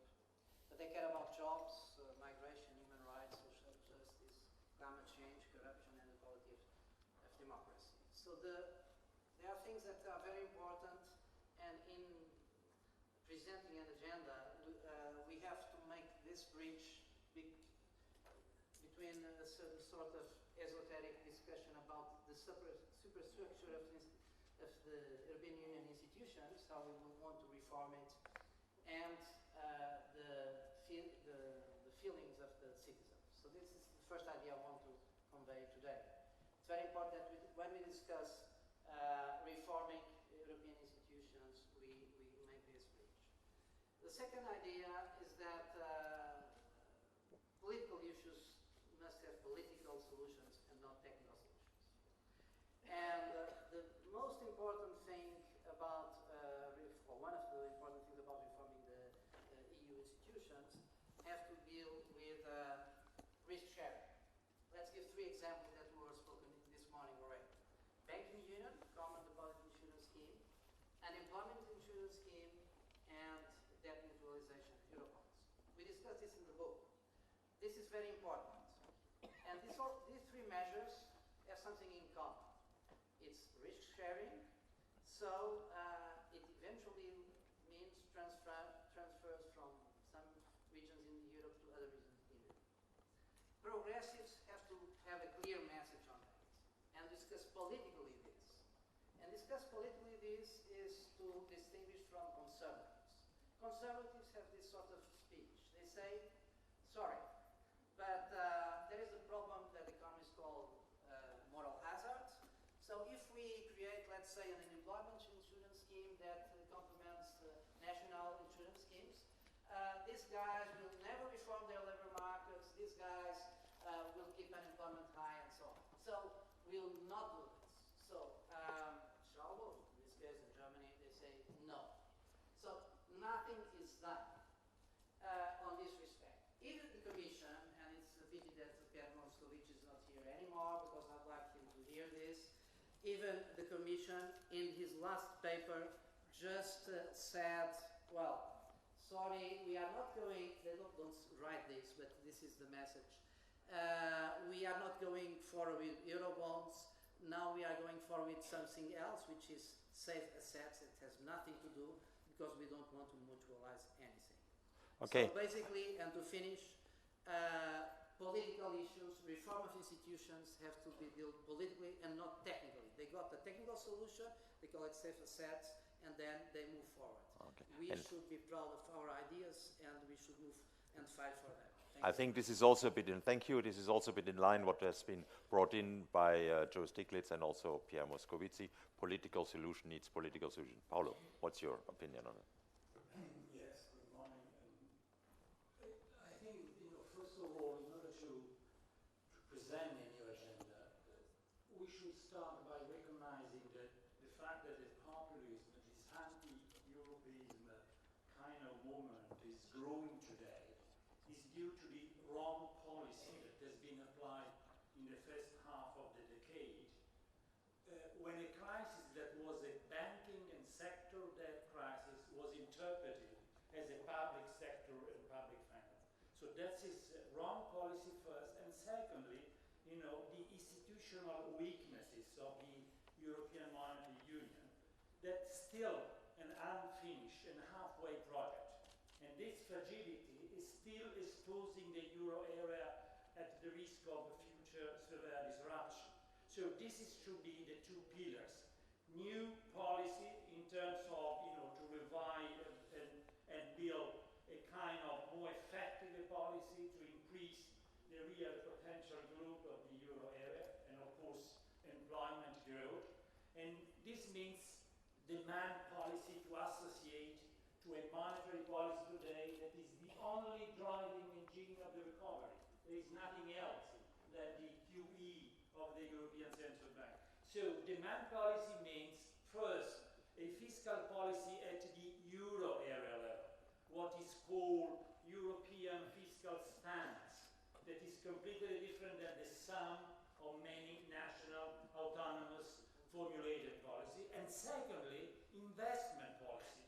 That should be, first of all, at the EU level.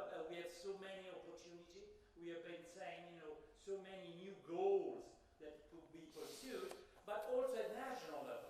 So we should insert into the fiscal rule the so-called and well-known golden rule for investment. Because, we totally agree that the deficit in current expenses should be eliminated, but the state, the national state, should invest in the future of the production capacity. So I think this is the two level, the two pillar of a new agenda. New policy in terms of demand and particularly investment, and secondly, to complete the euro area. Okay. European Banking Union is very important, and what is called fiscal capacity in a Moscovici term. But fiscal capacity should be, more than simply a kind of coordination role for the new finance minister.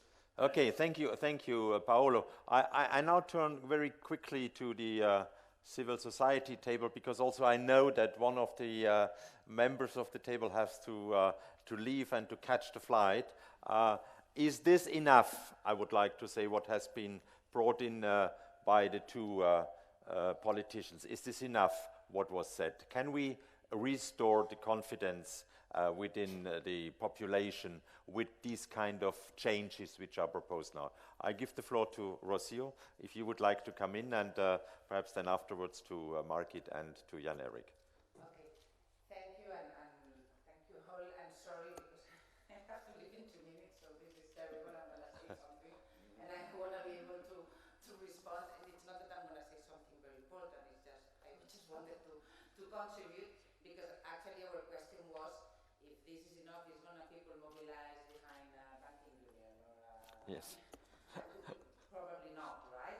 So our question was, how should we engage with civil society and trade unions? And here just, two points to the floor, because I think we need to differentiate at this point, after what we are observing in organized civil societies and non-organized civil societies.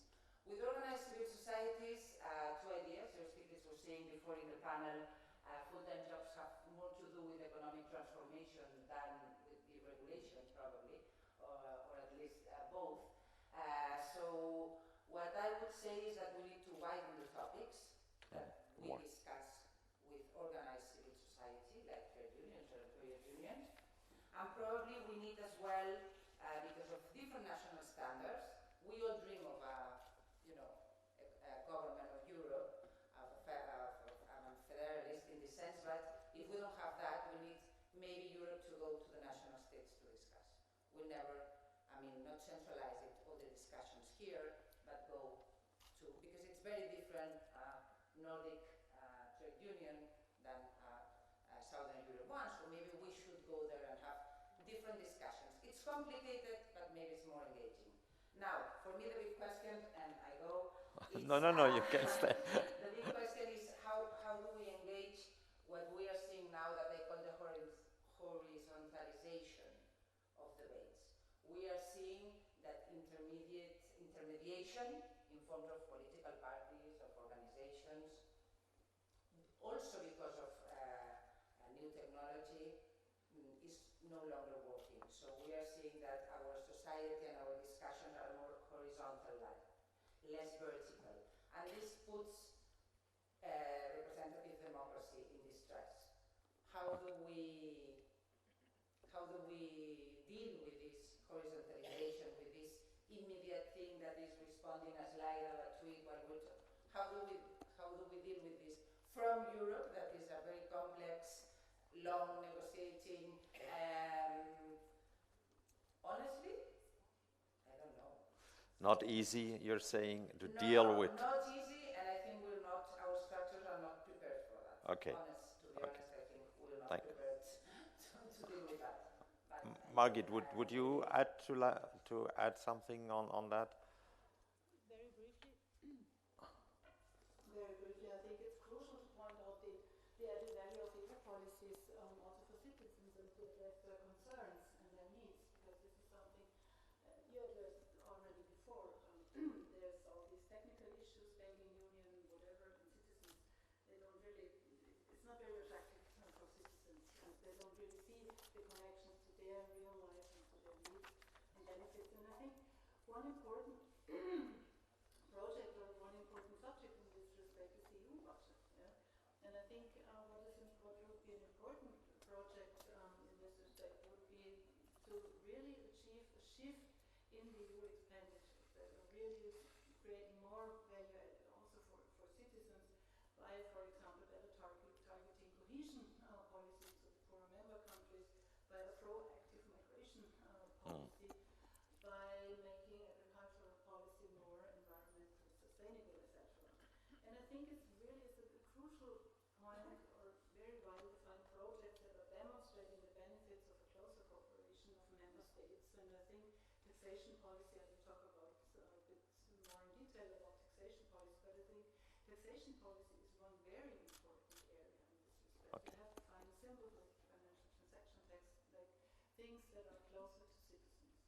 Okay, thank you. So if I understand well, there are perhaps two slightly different approaches. Rocio was saying, well, we have to go a bit more to the member states, to the state levels back, and you are saying we have to come a bit more together in the way. I'm asking now Jan Erik, who is coming from the Nordics. So normally, if I understand well my Nordic friends, they are sticking a lot what is the rule and what is done. But in some cases, they think also we should have a more common approach in negotiating with all types of the society. And could this work also on the European economy and this question, what we have still in our mind, with the confidence of the European citizens towards the European model? Please, Jan Erik. Thank you. I'll speak a couple of minutes on the Nordic, and you can choose to use this intervention for European purposes. In the Nordics, we still have this alliance between progressive parties and trade unions, and the Nordic model still delivers this combination of fairness, yes,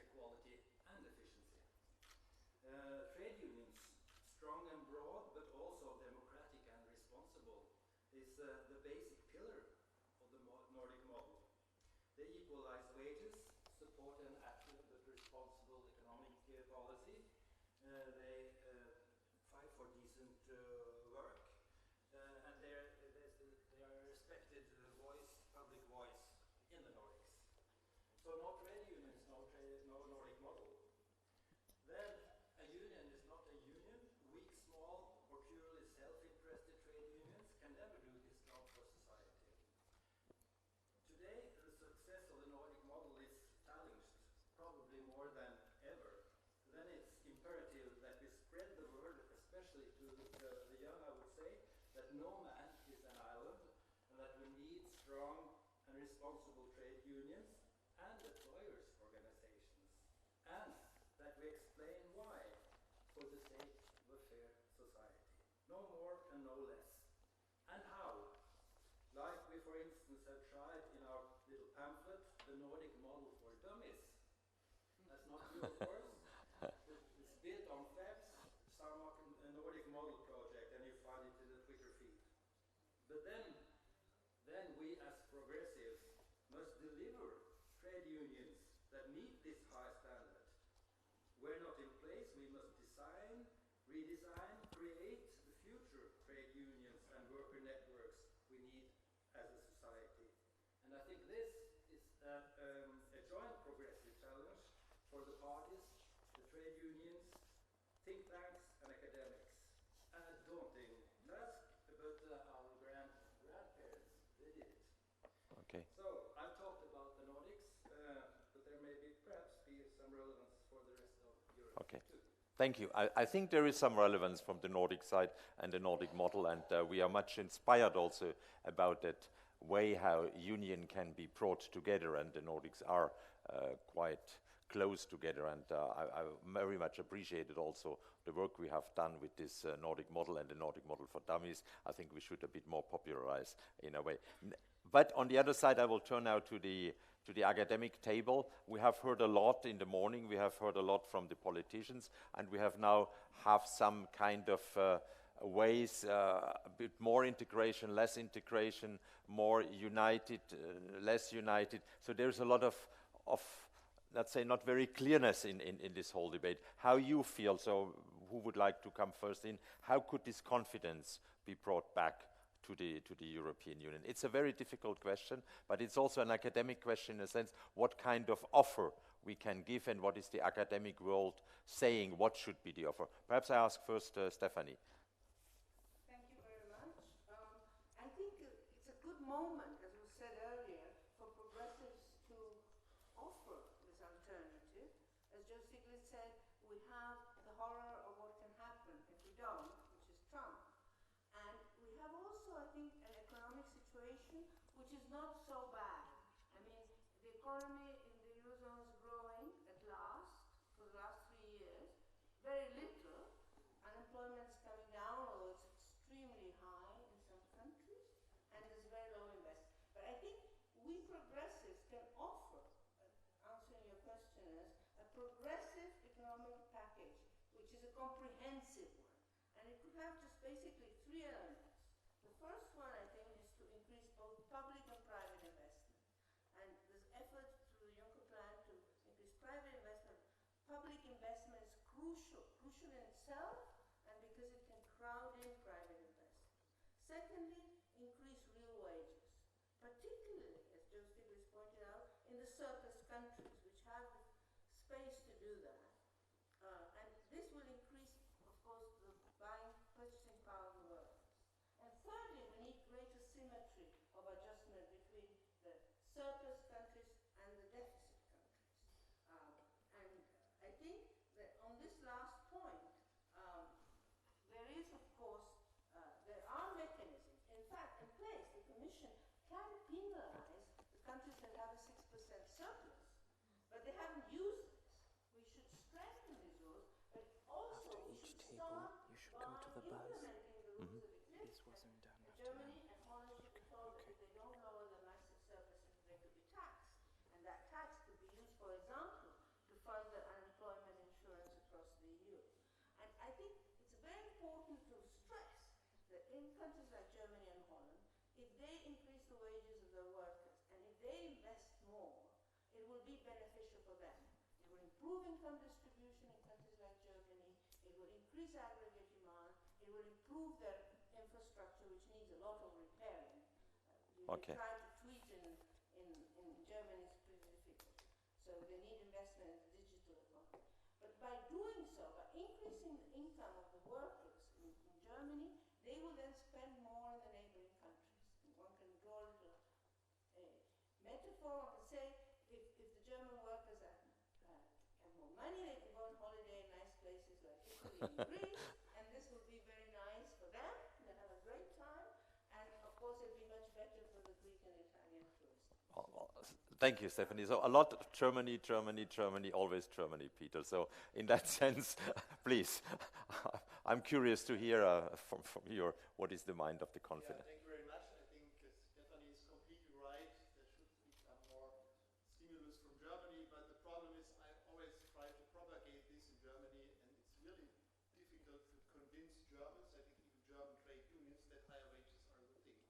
So Stephanie is completely right, but it's really, really difficult to change the mindset. But as Stephanie has already said what I think is relevant, I would like to make some more general remarks. And the question here is how to rewrite the rules and how to create more confidence. And I think as progressives, we should also be courageous and also have the courage to be a little bit more radical. And I think when one discusses the rewriting of the rules, one should really question the rules of fiscal policy.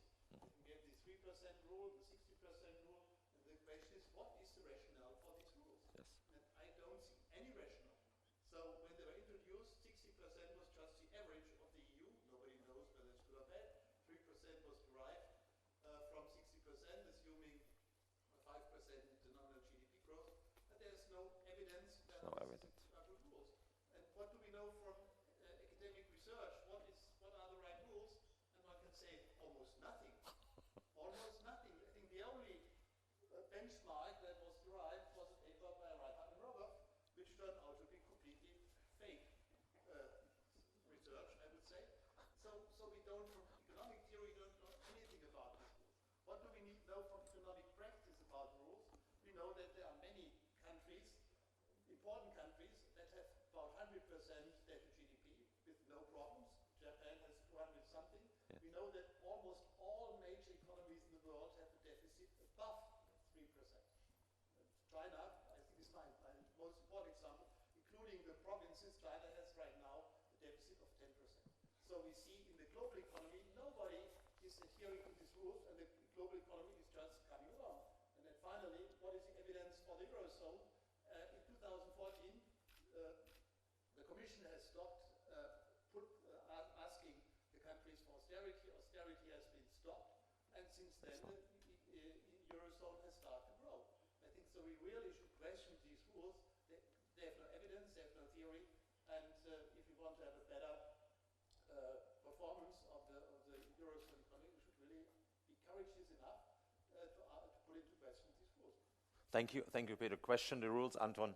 I come to you because, well, we have discussed this also amongst in the circle of the economists when we prepared a bit the question of rewriting the rules, and there was one thing which has brought also my attention a lot, because we have to stick this also together with, you said this once, the lifetime circle of people. And I think this is something very essential also when we are talking on rules, because this goes very quickly then also to the social Europe, to the question of this of the stability of the societies. And in that way, perhaps you can comment a bit on that.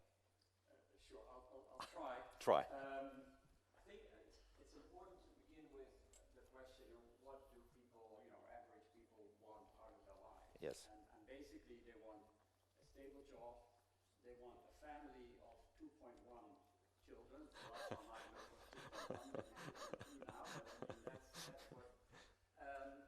And they know that they have to work if they work much longer. It's fully accepted, and they also will have to change jobs. I mean, this is fully accepted by young people, young adults in Europe today. And then the question becomes, are these aspirations, are they silly or are they achievable? And this kind of comes back to the Nordic model because, there are countries where employment rates are way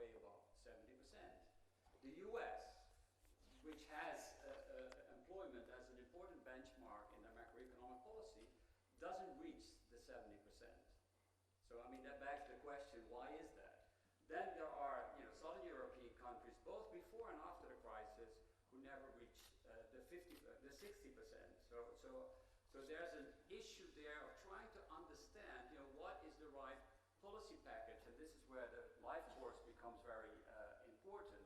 And so the reason why Scandinavian countries, and today also Germany and the Netherlands and Austria, are doing much better in terms of employment, and the reason why the US is doing not so good, and it used to be the world record in all of this, is because their education system is much better, begin with early childhood education, way up to active aging, lifelong learning. I mean, that is, so human capital stock, is, the ticket for the future. And the other dimension is that they are much better in sort of easing the flow of life course and labor market transitions over the life course, changing jobs, having a family, taking care of frail elderly, without sort of losing their employment status. So on the one hand, there is a very important element that we in Europe at least share. We buffers in our social security systems. They're not always very sort of well targeted, as in a number of some countries, and there's a need for reallocation. But what is needed much more in terms of huge macroeconomic and microeconomic gains is to invest in human capital stock and easing the flow of these life course transitions. And the available evidence is abundant. So I find it always very strange that when we have this discussion, and I totally agree with fixing the rules and making the EMU more sustainable, but it's these microeconomic policies which this huge sort of multiplier effect on the macroeconomy that I think gets too little attention. Thank you. And gets too little attention, and I'll come to Isabel in that sense also, because I think we have also to talk restoring confidence, restoring also confidence in the labor relations, and perhaps this is also one thing we should bring in when we are talking on credibility also of the rules of the European economy, especially when we think of what is going on with digital economy and what is going on in that sense also with all the labor relations. Please, Isabel. Thank you, Ernst. And yes, you are completely right. I think to provide the rules of the European economy, we should think about a new employment growth and stability pact, and my colleagues have talked mostly about the investment, stability aspects, and about jobs. But it is not only about jobs, it is also about raising household income, and this is really necessary for a number of reasons. First of all, to redress the inequality trends that we're experiencing in the European Union, and then to bring prosperity for all, which was the original dream of the European Union. Now, if we look at the wages and social protection, both of them, how they relate to capital, what is called the labor share, what we see is a steady decline since the 1980s, and with accentuated in the recent years with the crisis. So clearly, we need to redress all this trend and fight that and ensure that household income increases. And how to do that?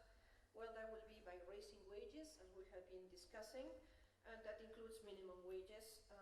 That would be very important to happen in a coordinated manner across the European Union. Then we need to stop these neoliberal labor reforms that have been imposed, particularly in recent years, and we need to strengthen collective bargaining. There is even evidence coming from the IMF that the strong collective bargaining actually has positive impacts on the economy and society. Then we need to encourage and enforce labor standards and good working conditions, starting by increasing labor inspections, which in many European countries are still weak.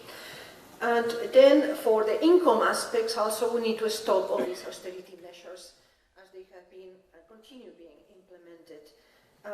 Now, this has been peculiar because the European social model has been eroded because these very short-term austerity measures. We need to rethink them and bring back the idea of universal policies, of adequate income support and social protection policies that will guarantee retirement income and other aspects of income security, and ensure that everybody benefits from the European Union, from this new employment growth and stability pact, including the middle classes that they have been shrinking in recent times. Thank you. Thank you for the first round for the academic. Turn quickly also to the media table. I think in that sense, to restoring confidence and to restoring credibility of the European Union, the role of the media is absolutely essential in that. And you have heard a lot of arguments from the politicians, also references to social models in the Nordics and going to lifetime circles and bargaining powers. So what do you think, should the media not be a bit in sometimes more positive on that Europe and a more positive reporting also what is perhaps going on, or is this need to criticize all the time also threatening the confidence which is brought threatening the confidence towards the European citizen? I ask perhaps first Adriana from Italy.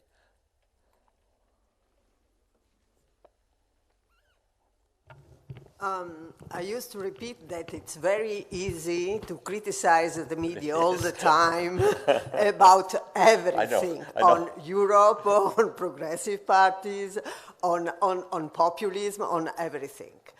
I think that we have to stop this kind of critics, not because of a sort of patriotism about the media, of which I'm part, but because I think this is not a constructive approach.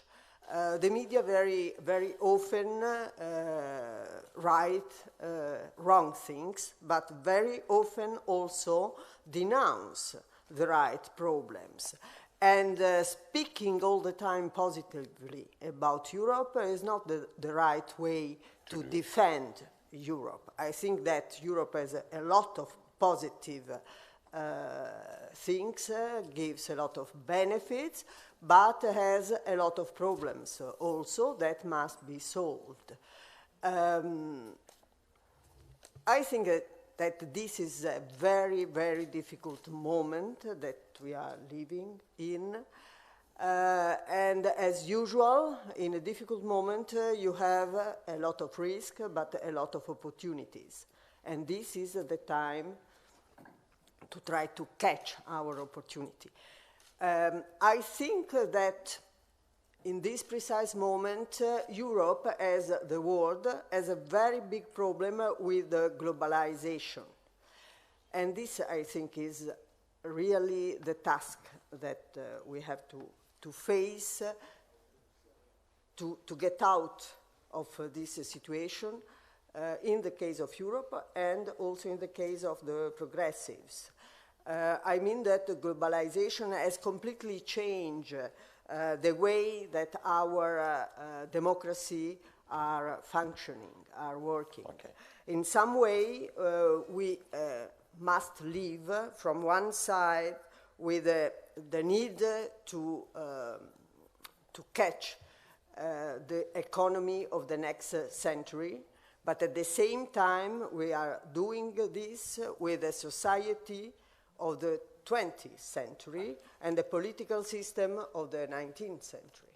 Okay. So that's the problem that must be solved in some way, and I think that the way to solve it is, in my view, education. We have to educate ourselves, in my view, for the new economy, which is a knowledge economy, which is the next revolution of artificial intelligence applied to the new economic development, and this will change completely our society and our model. Thank you. Bernard. Well, I think it's quite the opposite. I think press should be more critical, and politicians as well, because what I miss for the last 7 years of the crisis is that there has been not alternative to the recipes imposed upon the European people and democratically. There has not been a strong resistance apart from Greece. The political responsibles of these recipes that apparently everyone seems to consider wrong has stayed in their jobs until the end of their mandate. There has not been any reprobation by the European Parliament, and now they are very happy at Goldman Sachs or at the Finnish government. So I think what is needed is to recover democracy, to recover the role of government and opposition at European level, to stop the gross coalition or the big coalition that lasts in Europe for 60 years and is killing Europe and is killing democracy. And someone has to take the role of opposition to criticize the European Commission, the Eurogroup, or the Troika.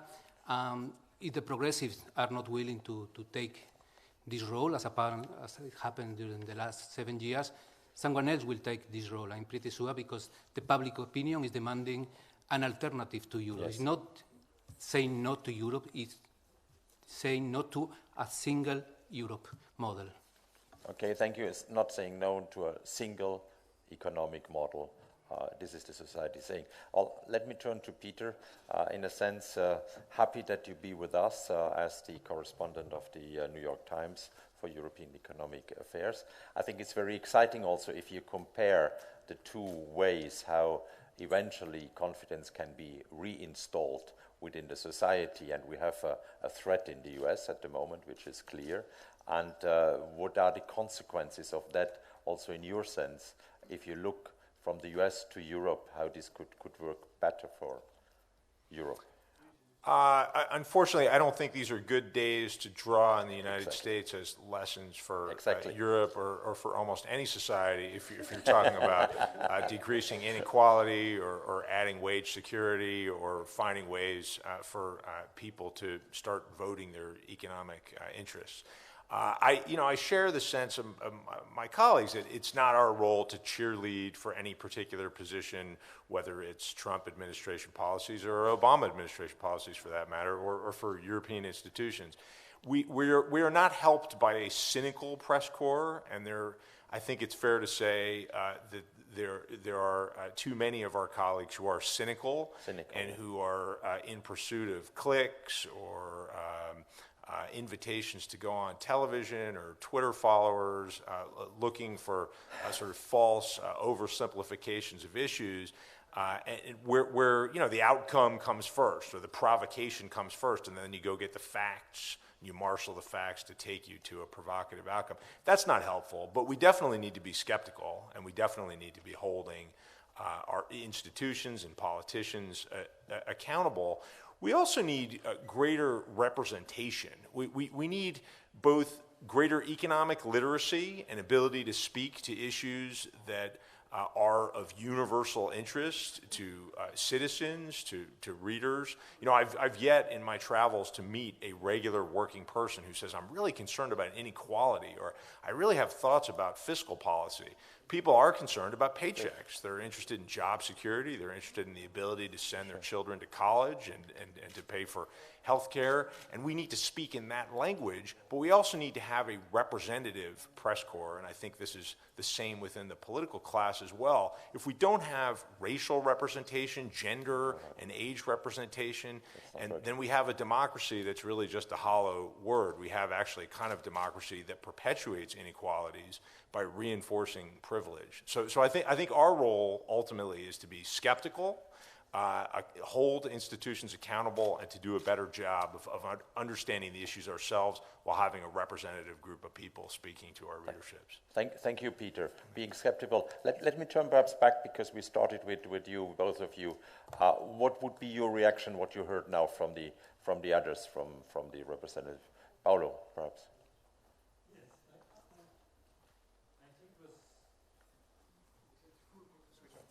Yes. Okay, sorry. I think it was very clear that from all the intervention, we have been focusing on these three major goals that are today, Europe and Euro area and a progressive agenda addressing. There is a problem of, in very general terms of, yes, positive recovery, but the growth is very weak, so there is no enough opportunity for jobs. So this is an efficiency problem. But there is a problem of solidarity among European countries. In other words, it's very difficult to implement any kind of systemic solution. So solidarity means that still national recipe and national kind of things are the predominant approach. So efficiency, solidarity, and there is a problem, of course, of equity.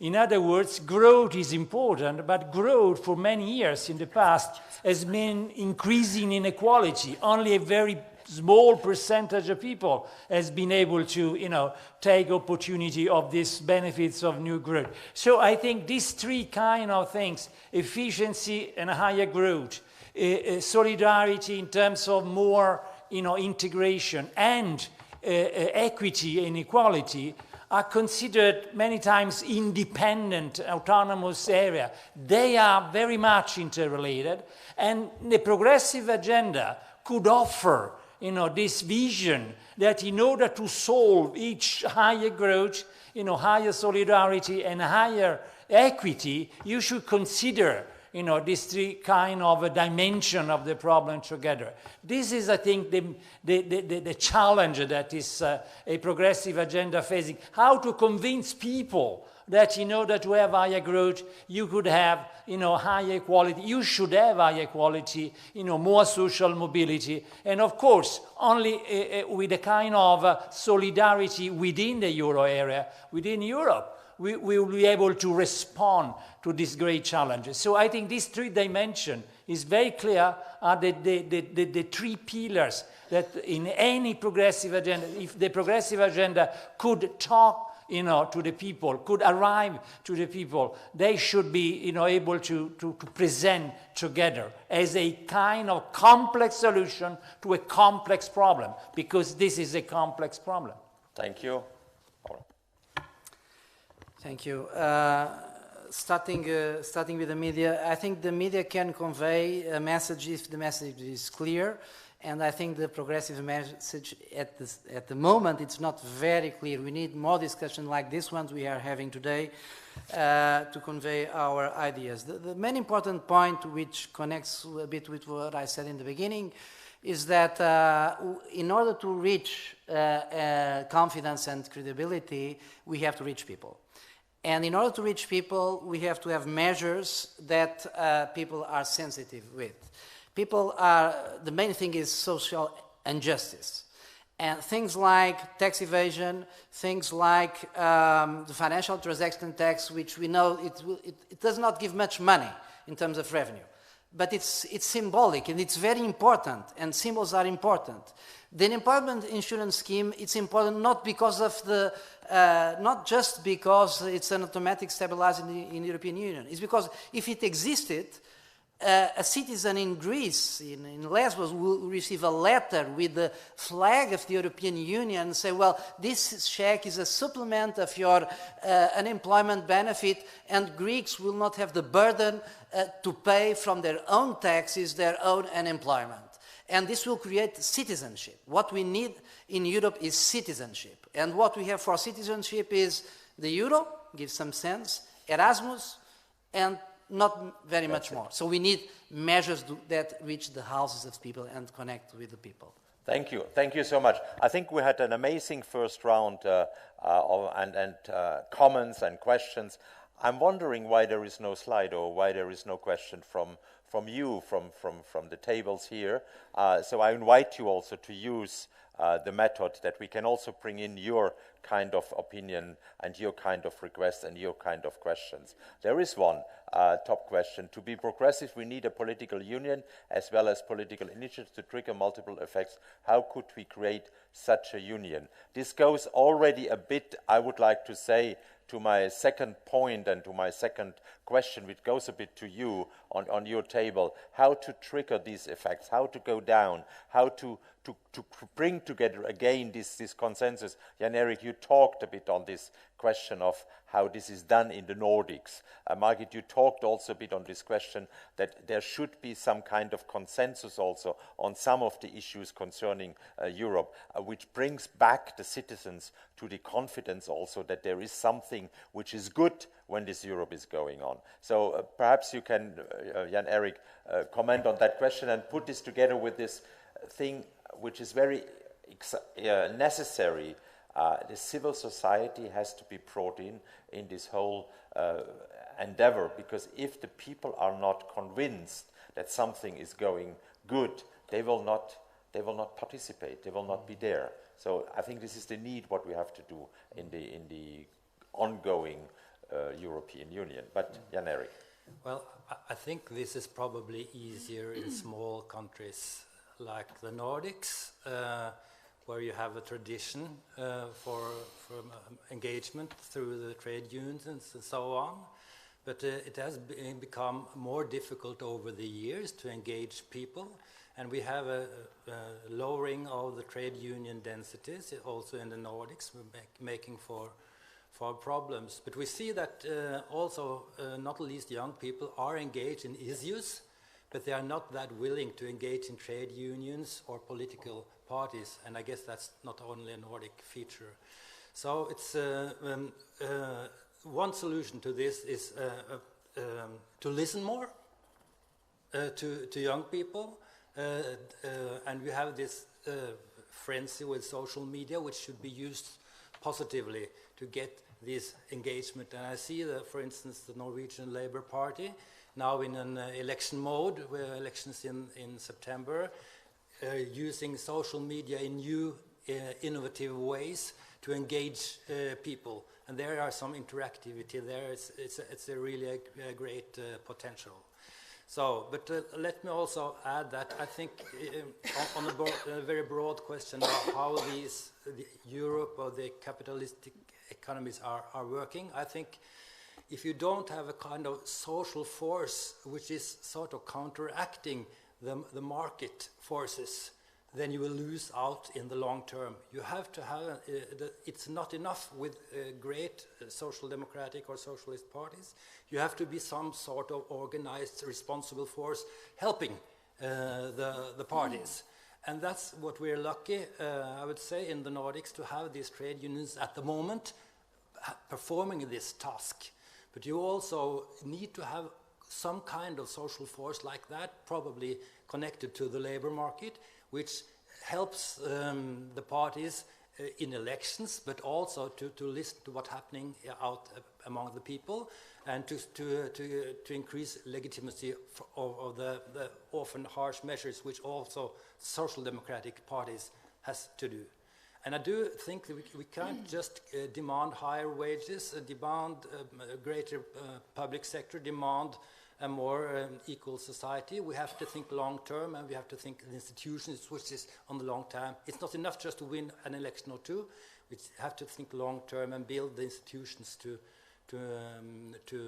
make that. And incentives for increasing competencies for all, and that is crucial. You can't just have the distribution of competencies like that and expect to have a wage or income distribution like that. Okay, thank you. Well, let me turn to Margit. You're coming from Austria, and there was long time, I would like to say, also this kind of alliance of the trade unions, the political representatives, and also civil society. But it seems due to the crisis, due to some development, it's not longer there, or there is still this question how to bring this stability to the country, and perhaps you can comment a bit on that also. Well, it seems that in Austria, the social partners that are very important for the functioning of politics and in this institutional and political system have lost somehow their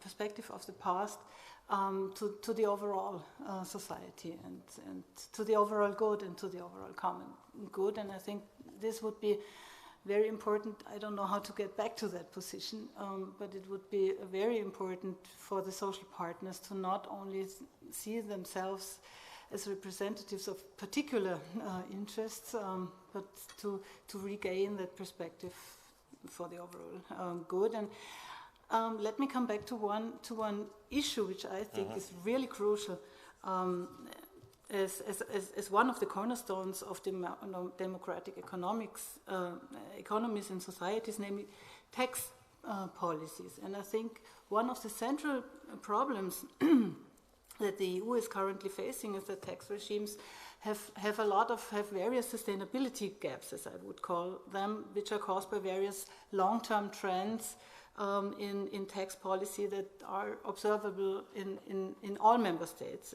if you may. First, on average, taxes on labor constitute almost half of overall revenues. Low and medium labor incomes bear a substantial tax burden, which is problematic from a distributional but also from a gender perspective. It was already said that, secondly, the redistributive power of taxation has weakened over time, which of course runs counter to the long-term trend of increasing income and wealth inequality. Thirdly, the share of environmental taxes in overall tax revenues has been decreasing during the past decade. Financial sector taxation, which was already addressed, which besides fairness aspects could also stabilize financial markets overall plays a very limited role. And fourthly, intense company tax competition has led to a considerable reduction of corporate tax rates, and a serious accompaniment of company tax competition is profit shifting. And I think that progressive tax reforms need to rest on three pillars, which need to be implemented based on a coordinated EU approach. The first one is the coordination of corporate income taxation. We need minimum corporate tax rates and a harmonized corporate income tax. The second one is to increase the existing EU minimum tax rates for fossil fuels to effective levels. And the third one is a partial, at least, replacement of the current contributions of EU member states to the EU budget by EU taxes, for example, an EU-wide carbon tax, a financial transaction tax, or a net wealth tax. And I think that these are initiatives on the EU levels that are a central precondition to enable member states to enable tax shifts that can strengthen sustainability by lowering the labor tax burden for the low and the medium income groups, and by shifting the tax burden to fossil fuels, carbon emissions, wealth, corporate profits, and financial transactions. And I think it's of crucial importance that trade unions and the civil society join forces to build up and to reinforce the pressure it takes to make national governments and EU institutions change the current course towards a progressive and sustainability-oriented tax policy. I think this is very important what you're saying, that the question is also in which way taxation is seen not only on the national, on the European, but also from the citizen itself, how he feels with that question. And here I would go to, yes, Peter, you would like to come in on that, on comment on that. But I have also afterwards a question to Isabel, but Peter first. Well, I would like to make a more general remark. Yes. The question is, how can we convince people that we need a political union? How can we trigger this process? And I think there was a very good answer given by the new French president. He said we need a Europe that protects. Une Europe qui protège. I think that's something, the message should be, Europe is something which protects the citizens. And I think you can say it protects citizens' jobs by ensuring fair trade practices vis-à-vis China, vis-à-vis the United States. You can say it protects the social systems in Europe by doing everything to prevent fair and unfair tax competition. You can say it protects the European consumer by implementing competitive rules for the big silicon companies, as Joe said it. You can say it's there to protect our environment, and you can say it's there because we need a strong industrial policy in Europe. If we want to stay competitive vis-à-vis China, who's following industrial policy, we also do that. And so I think you have 5 or even more important areas. I think the motto should really be this Europe that protects the citizen. I think that's should be something that, in my view, should be convincing. Yeah, Europe that protects, but in that sense, we need also the trade unions. We need the labor relations and. Yeah, but you need the overall framework. Overall framework for that. First, you need the political union framework. Within this framework, then of course you have the trade unions, everything. But I think without a European political union, I think it will be difficult for our citizens to survive. Yes. That's true. Isabel, the question is, if you take this, what Peter is saying, if you take what comes from here, and you look at the red thing here, trade unions and new forms of labor, how that is go together, especially for the young people. What is your approach on that? Well, I think the first issue is jobs, okay? Yes. So we do need to create jobs massively, and that in a way will solve all the issues of the informal economy, precarious jobs, etc., etc. Now, the trade unions have come a long way to just work only for the people informal jobs. At the moment, trade unions do welcome, people in any other working conditions. Now, a big debate in Europe has been what to do with the precarious employment, and we do have many new forms of labor that are, in the gig economy and others, and particularly young people are very affected because these are not decent jobs as we define it normally. Now, there are a number of solutions that we can do that, and if we work towards rewriting the rules, we should take them very seriously. That will be think about regulating these new types of jobs. These are activities, and like any economic and social activity, they can be regulated. Then we can also tax them, and that is another way that probably will work together. And in extreme cases, we could think of bans or restrictions that we have seen with Uber in a number of European countries. But the easier will be to think of a mix of regulation and taxation of these new forms of employment. So people are working there not in precarious situations, but actually they do have some legal rights towards social security and other, and decent work conditions. Thank you. Stephanie, what do you? Yeah, I think this meeting is showing that we have actually a clear, comprehensive alternative, which would provide more jobs, would provide higher wages. And now the question is how we persuade the general public to vote for the parties that could promote that. How do we convince the progressive parties to adopt this? What role the media should play, and I think it's fantastic you brought the media into this meeting, and how we together work for this progressive alternative, how progressives in different countries in Europe can have a similar proposal instead of arguing about little differences, but we have so much that unites us. And coming back to this issue of the surplus countries, how can we influence, not just Germany, but Holland?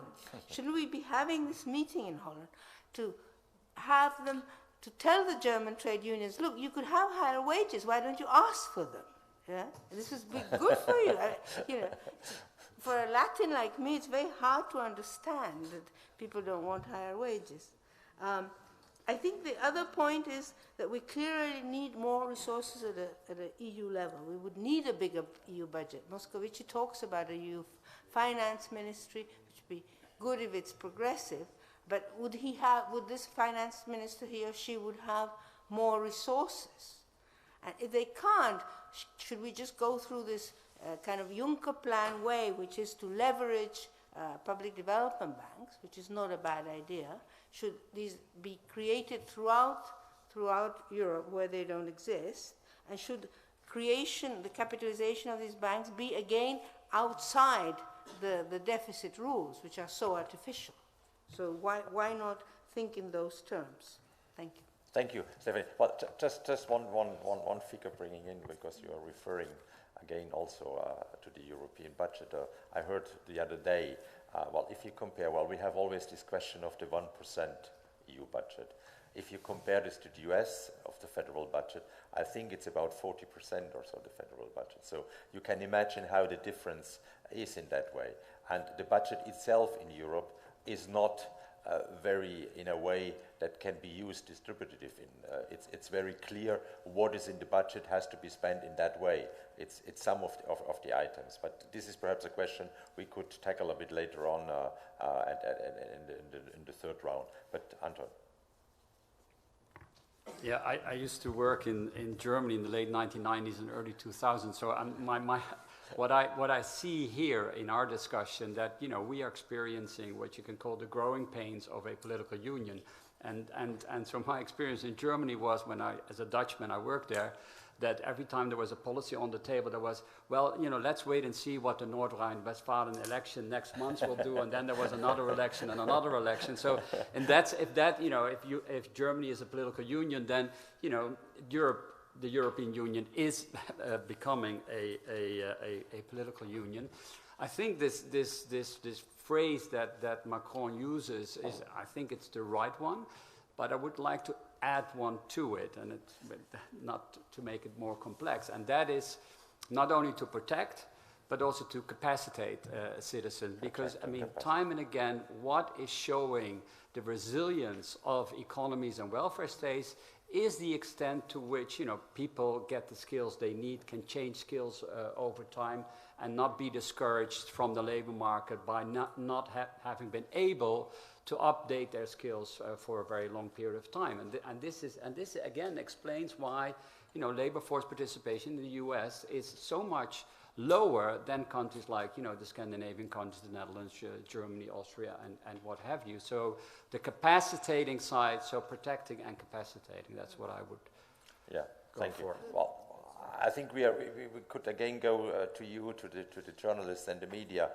The question of protection, the question of taxation, the question of confidence. This is all also a fact in which way we can bring this through the media to the citizen.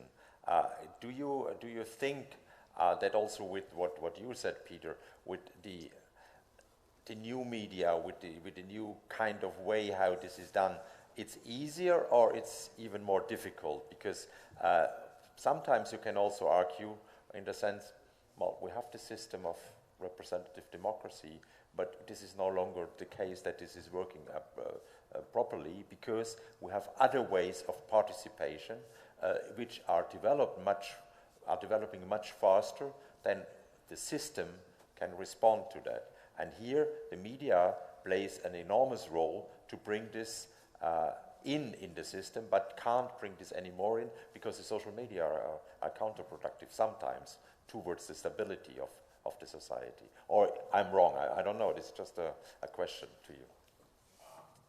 Personally, I don't think there's any question that the rise of social media and digital media in general has made it much more difficult to have a coherent economic conversation. On the one hand, there's more diversity of voice, and that's a positive thing.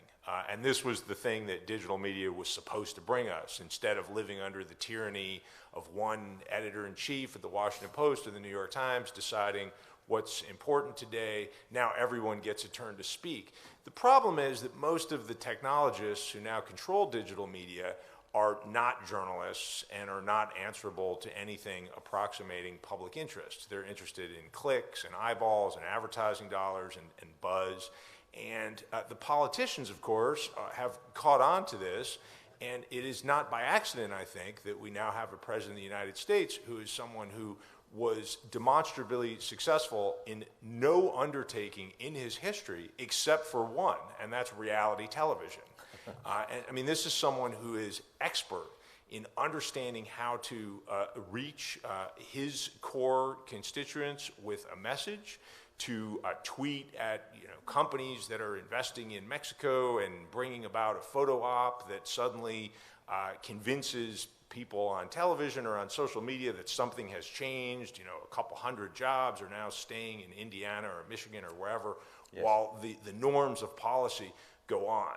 We're now in a place where it's very, very easy to divide, to blame, to provoke, and none of this contributes to the sort of nuanced policy conversations that we have to have if we're going to get serious about making institutions start to work toward generating more jobs and higher incomes and greater stability. But then this is hindering what Peter was proposing, with this question of giving in a political union this protection to the citizen, or what Anton is saying, well, to bring this great. more, in a sense, to get more out of that. Protection's great, but it's particularly great for people who have something to protect. And protection might sound, I'm sure it sounds great in Northern Europe, where you have this very successful Nordic model. You have lower levels of inequality. You have much higher rates of labor force participation. I suspect, and I defer to my colleagues, that if you go to southern Italy today or Spain, and you say, well, the European Union is here to protect you, people are going to say, excuse me, everyone everyone we know is unemployed.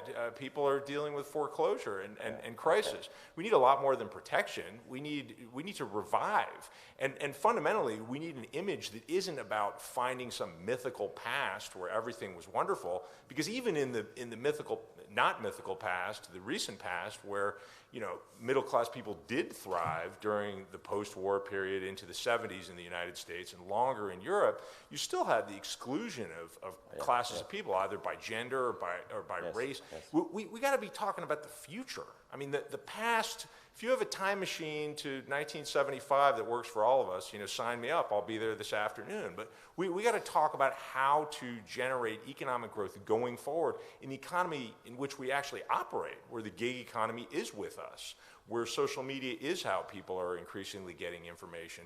And I wish I had an answer to how to do that. It's a tough one, but that's the conversation we have. We'll talk later on a bit on that, Sure. how to come back. Adriana, well, he was referring to the south of Italy and this question of civil society and how you see this. Is there any possible? I totally agree with what Peter said. Even protection, the concept of protection has to be modernized. I think that in this century, protection does not mean what it was meaning even 10, 15 years ago. We are going towards a new future, but completely new, even in their structure. I was talking about the revolution of artificial intelligence, which will give a lot of opportunity, but which will destroy millions of jobs. Mm-hmm. So what are we doing to prepare to this revolution? Is it the full-time job the answer, the right answer? I'm not sure of that. Okay. What kind of jobs for the future? I think that the debate must concentrate on this kind of issues. Well, I just agree with Peter. Yeah, it's great. Protection is great, but you have something to protect, otherwise it's useless. In many countries in Europe, people are identifying Europe not with protection but with destruction of jobs, destruction of social rights, destruction of budget for education and for health.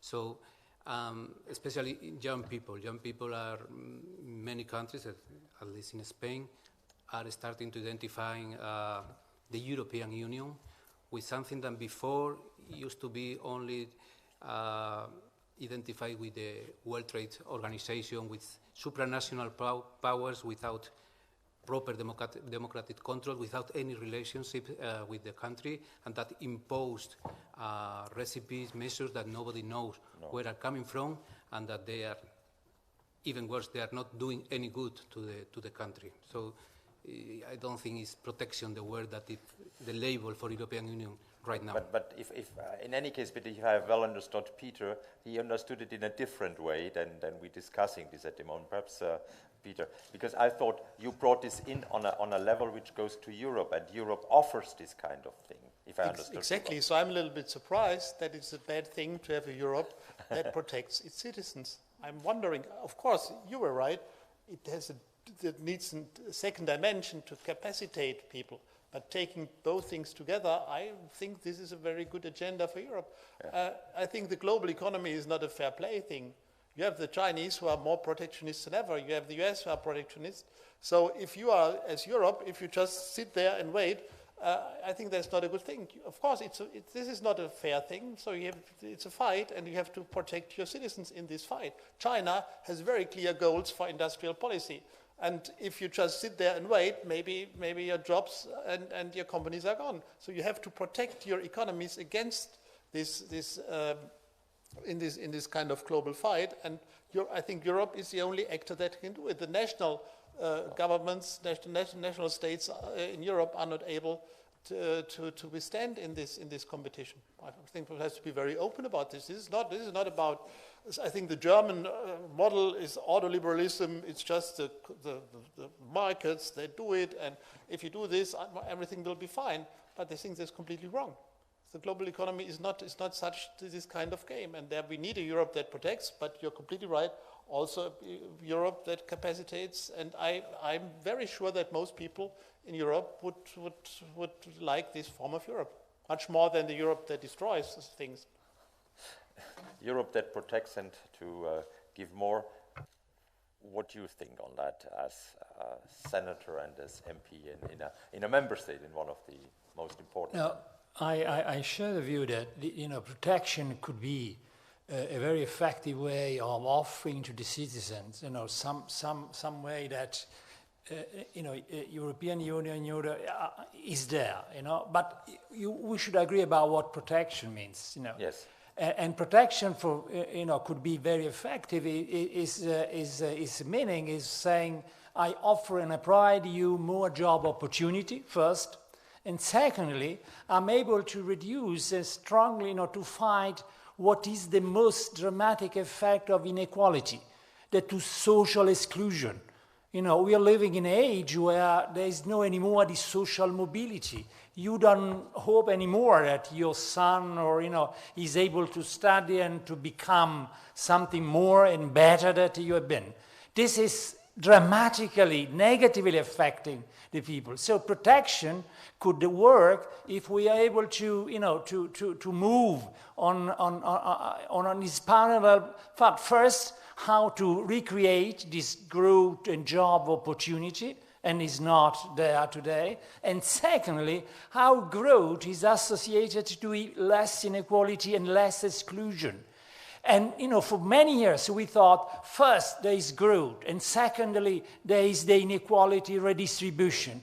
That is not anymore true. In other words, we have to convince the people that the two are in parallel. Either you are able to promote growth and less inequality, or you cannot have both of them. And this is difficult because many times people believe that the progressive are very good in redistribution, inequality. They don't trust them in a growth story.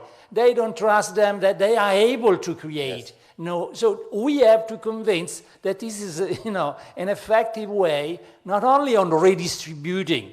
Because if there are no resources anymore, what you redistribute? The problem is that you should be able to convince people that you are working forward. You are able to create this kind of growth and job opportunity together with creating a more equal kind of civil society and society. But this sense of exclusion is the most dramatic, kind of people. People are scared by this. We are going back to the fact that if you are the son of, you are not able to do any more, or even worse than your parents.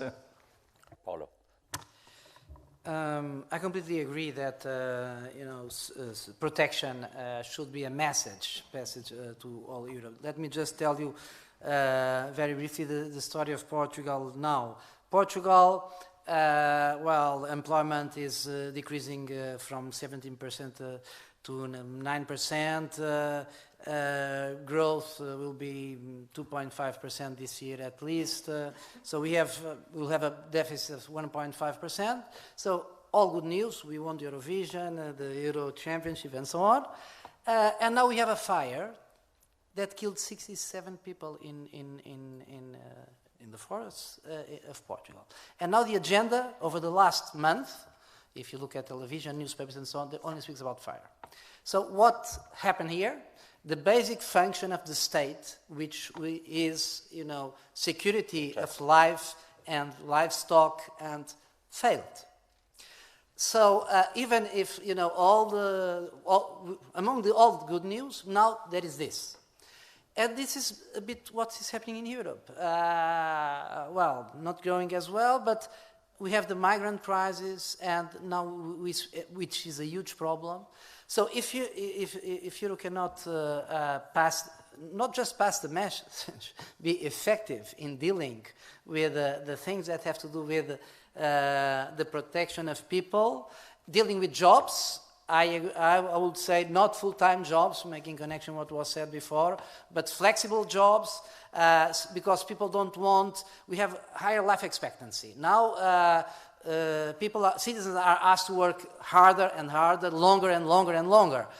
Well, our ability to work longer and longer is limited. So we have to innovate, and progressives have to be on the top of that agenda, to innovate ways of working, becoming more flexible, particularly when you are old age and so on, and dealing with the issues that matter to people, and protection is one of them, jobs is another one, social justice, redistribution, and pass the message, and I finish with this, pass the message that redistribution is not against growth. The experience we are having in Portugal demonstrates, and economists know that the propensity to consume for low-income people, it's one or more than one. So if we redistribute, you can grow. So we have to pass our message more efficiently. Thank you. Thank you. Messaging, yes. we are back to that. We have now another 2 questions coming up, and I think we are coming now a bit to the core of the problem when we are talking of rewriting the rules of the European economy. In a sense, how we can argue, what is our argument for that what we would like to have. We have at the moment in Europe a stability and growth pact. I'm repeating, stability and growth pact. So in a sense, we are looking first and foremost to some politics which has been described by Joe, which has been also commented by you, also by Peter, in a way that we look at some kind of rules which are there, of percentages, so 60% and 3%, and we are looking at so-called stability. Has this brought stability or not? Or should we not argue much more in favor of saying, well, we argue first and foremost for employment with growth, and then stability comes more or less eventually. I don't know, this is my question to you, automatically afterwards, if we have this established. And in which way we can assure that this new pact, which is an employment growth and stability pact, is possible to convince also leaders, parties, and for sure also the citizens. Perhaps I ask first Anton, and then we go around the table.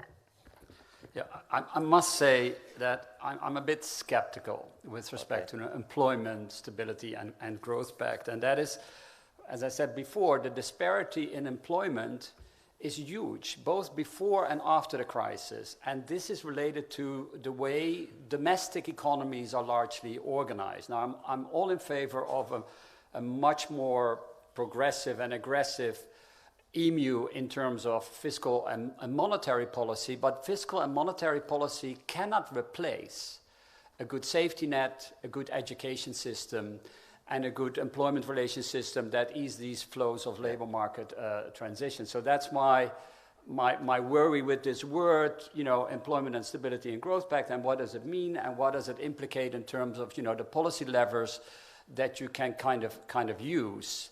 And again, I mean, the U.S. experience is one where, in the mandate of the Fed, there is an employment consideration. So that's all fine, but that has seemingly led, in part, to the crisis.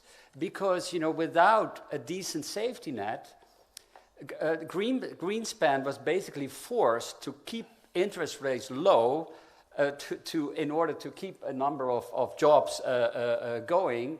And this was fueled by shifting the welfare states onto the credit card in terms of housing, and that sort of led to the demise, and that then spilled over to Europe, where there are good safety nets that really absorb the shock in a number of countries where these safety nets are quite universal, but where these safety nets are highly fragmented and age biased to a large extent. This is where the shock absorbers did not work, and this then became the countries that are in real trouble. So again, I'm skeptical. What I would suggest is something different, because I think even somebody like Schäuble might listen to this, and that is, Angela Merkel once said something to the effect that the European economy accounts for 7.5% of the population, which is very little. It is 25% of GDP, which is quite a bit, but we spend 50% of the world's social security. And this is, of course, not true, but the basic implication is we are not competitive. Well, if you look at, the best performing competitive countries in the world, there's Germany, the Netherlands, Finland, Sweden in there, and these are all sort of assertive, active welfare states. Yes. If you look at solely social protection kind of welfare states, like Italy and also France, they are, much larger on the bottom. But it's a story of the good, the Scandinavians, the bad, the US, and then the ugly, and that's the European South. And it's not that they're ugly. The point is that EMU kind of worked for them in the first decade as a kind of reform tranquilizer. So there was no need to shift towards social investment, whereas Germany was pushed on this agenda. Mm-hmm. And in Germany and in the Netherlands and in the Nordics, it's difficult to retrench the welfare state. So the only way out for a welfare state is to raise productivity and to raise employment. And that's exactly what they did. And so that in these countries, the welfare state that was there acted as a productive constraint and not as a reform tranquilizer. Why the Southern European experience is this sort of, the ugly part is that, after the party was over, the light went out and things stopped and there's no light to see what to do. So, and that's where, I think Europe can be very important. Because if you think about, the basic functions of, a good employment-centric economy, it's employment, it's safety net buffers, it's this flow of labor force transitions, and it's in particular education. And today, Southern European countries are unable to spend on their social infrastructure. We talk a lot about the Juncker plan and about, we should prep up the railroads in Germany, and that's all fine and well. But I think what is really at stake here is the social infrastructure, our education system, our health system, and care system. And these are the ones that actually, have a huge multiplier effect in the long term. So, my proposal for Europe is to shift to a social investment pact that would exempt social infrastructure investment related to skill enhancement from the Stability and Growth Pact. And, however much Italy wants to spend democratically on pensions, that's the problem of that's their problem, or that's their but in the European interest, it's very important to have a Eurozone economy that is productive. So in that sense, to let the next generation in Southern European countries wither, that's very wrong. And I think Mario Monti once said, the EU, that's the trade union of the next generation. Well, in that sense, the EU is not doing a good job. Okay. Peter, and then Stephanie and Isabel. Yeah, if one asks how can one get more employment in Europe, the standard German answer would be, we need reforms. And the good thing is, I can always recommend this to everyone, if you ask for reforms, nobody will ever ask you which kind of reforms you have in mind. People will nod and say, yes, reforms are good. But the question is, what kind of reforms do we need? And I think the mainstream view is, of course, we need reforms that reduce the social safety nets. I think that's, and reforms that reduce the bargaining power of trade unions. I think that's the main direction of where the reforms are supposed to be heading. But I think it's really important to have in mind what happened in Germany, because normally Germany is presented as a kind of role model. So here the reforms have really worked. But I think one should be very skeptical about the effect of these reforms in Germany. For instance, we are very proud in Germany on Hartz IV reforms. Hartz IV has reduced the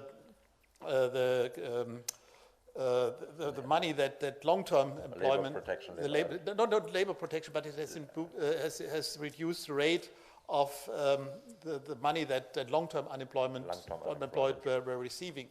But if this is a recipe to reduce the support for long-term unemployed, then Italy and Greece should be booming.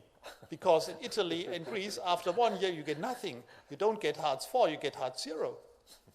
And someone can just make so just the evidence shows if this is really the recipe for success, it's obviously not. And then, what about flexibility? Most of my colleagues in the council, they always preach flexibility, which is also like reforms and flexibility is more the same thing. But then you ask, how flexible is Germany, especially in the labor market? And if you look at the OECD indices for employment protection legislation, you will see Germany has one of the highest levels of employment protection for regular employment. It's as high as in France and Italy. Yeah, so obviously, this is not a recipe for better jobs and for more employment. So the question is, what has worked in Germany? I think one element which has been helpful was the German wage moderation. Definitively, this has made our country more competitive. But now, if you apply this as a recipe for Europe, it's a zero-sum game. And it's not even a zero-sum game, it's a negative-sum game, because if everybody makes a wage moderation, you will end up with deflation. I think that will be a very interesting test now if Macron is now coming with the reforms, and his reforms also have the aim of somehow reducing wages or generating wage moderation. Of course, then Germany will become less competitive compared to France. And I can promise you the German trade unions will then raise their wages also less. Yeah? And so I think that's a very dangerous constellation right now, that if everybody practices wage moderation, it will not work. And so if you want jobs, I don't think that a reduction of safety nets is the right thing. I don't think that wage moderation is the right thing, but we need more investment. We need more productive jobs, and I think that's the way to go ahead. But right now it's really an interesting test now what Macron is doing, and so we can find out is it working or not. Well, more investment, this is, I think, the link to Stephanie and Stephanie's approach. Exactly. Thank you. I wanted to say precisely that it's good to have a good welfare system, good training, but I think one of the bases for the success of countries like Germany and the northern countries was actually had quite a strong industrial policy. They preached market economics, but in Germany, for example, KfW, which is a state bank, which promotes, for example, green energy in close collaboration with the policy of the German government, the Energiewende.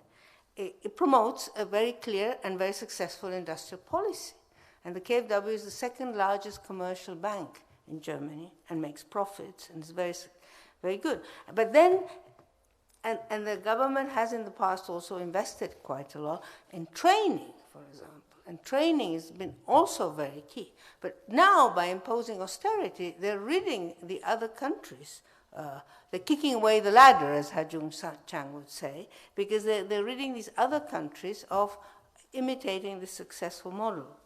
And answering your previous question, Ernst, you talked about, could we have an employment growth and stability pact? And I think we should, because I think policy is very different if it's designed with different policy objectives.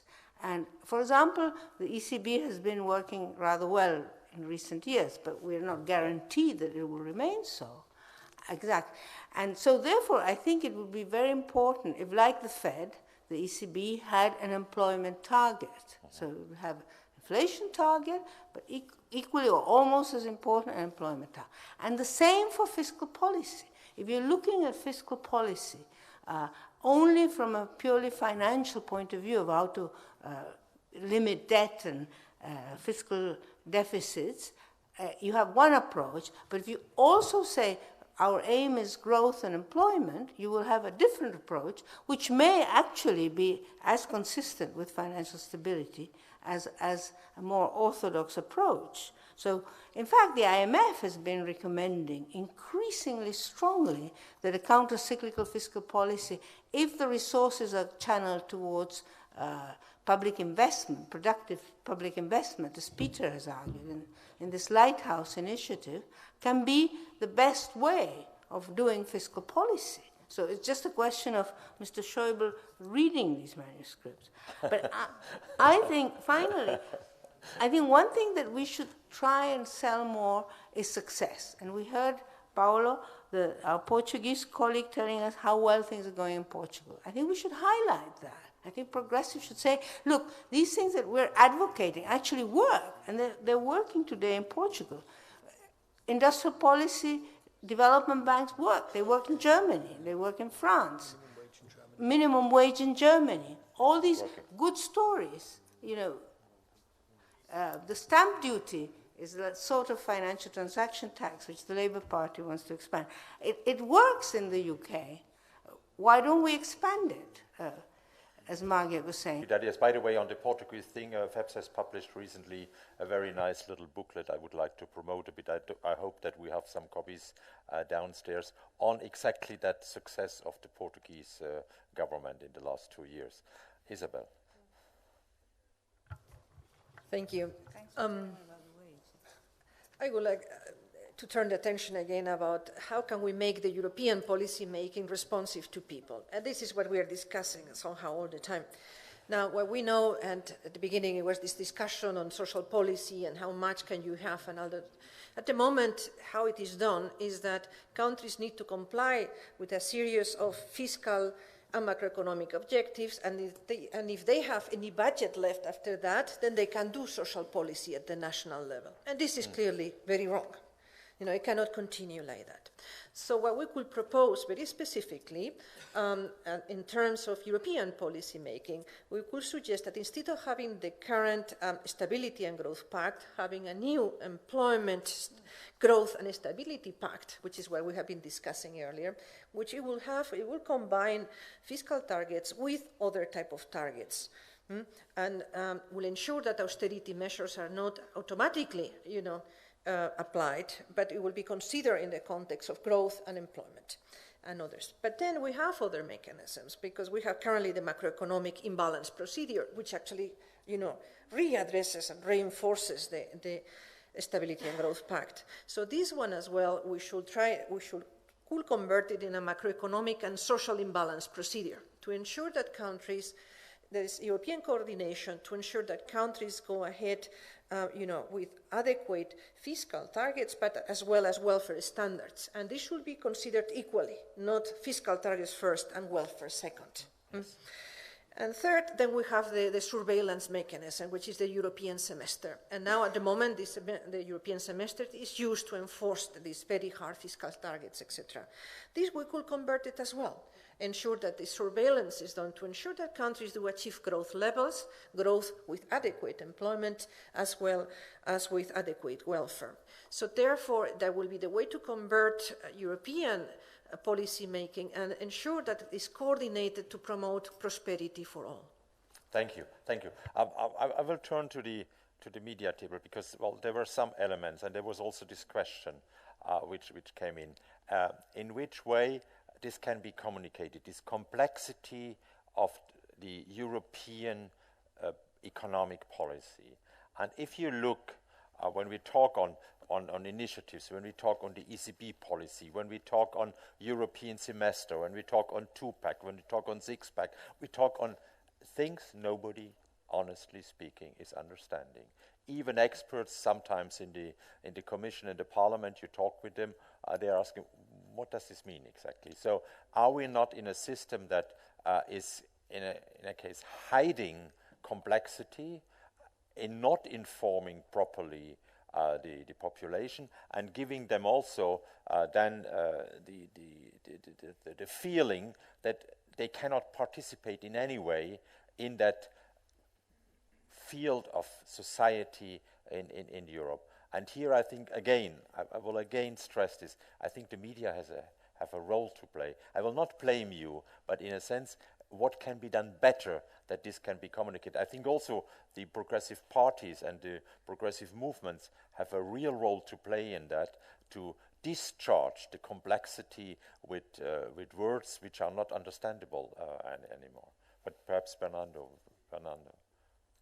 Well, I absolutely agree with you. It's impossible to communicate the economic policy, and to improve the communication, the way is to improve the policy. We used to have the Stability and Growth Pact that was described as stupid by Mr. Prodi, and now we have even more stupid rules with the two-pack and six-pack that even the Commission and the Eurogroup recognize that has to be reformed again because they don't even understand the rules. I just invite you to look at the Vademecum of the Stability Pact. It's a book like that. It's thick, it's impossible, it's full of and at the end of the day, it's a political decision to decide about if 3% is right or is wrong. It's not a technical decision, it's a political discussion, so it's a waste of time of the civil servants involved in the application of the Stability of Pact, a waste of time for the media to learn about that. And the worst is that it's hiding the real policies to the public opinion, because during the crisis what happens is the recipes were ideological recipes. If they were not technical or mathematical recipes, they were ideological, and they had been decided behind closed doors by people with no mandate to take these actions, and the people who suffer the consequence of this decision, and the people who put the billions to apply obscure programs had not been properly informed on what happens, and they don't even know yet, so it's a pity. China? Yes. Trying to sell in another way your piece.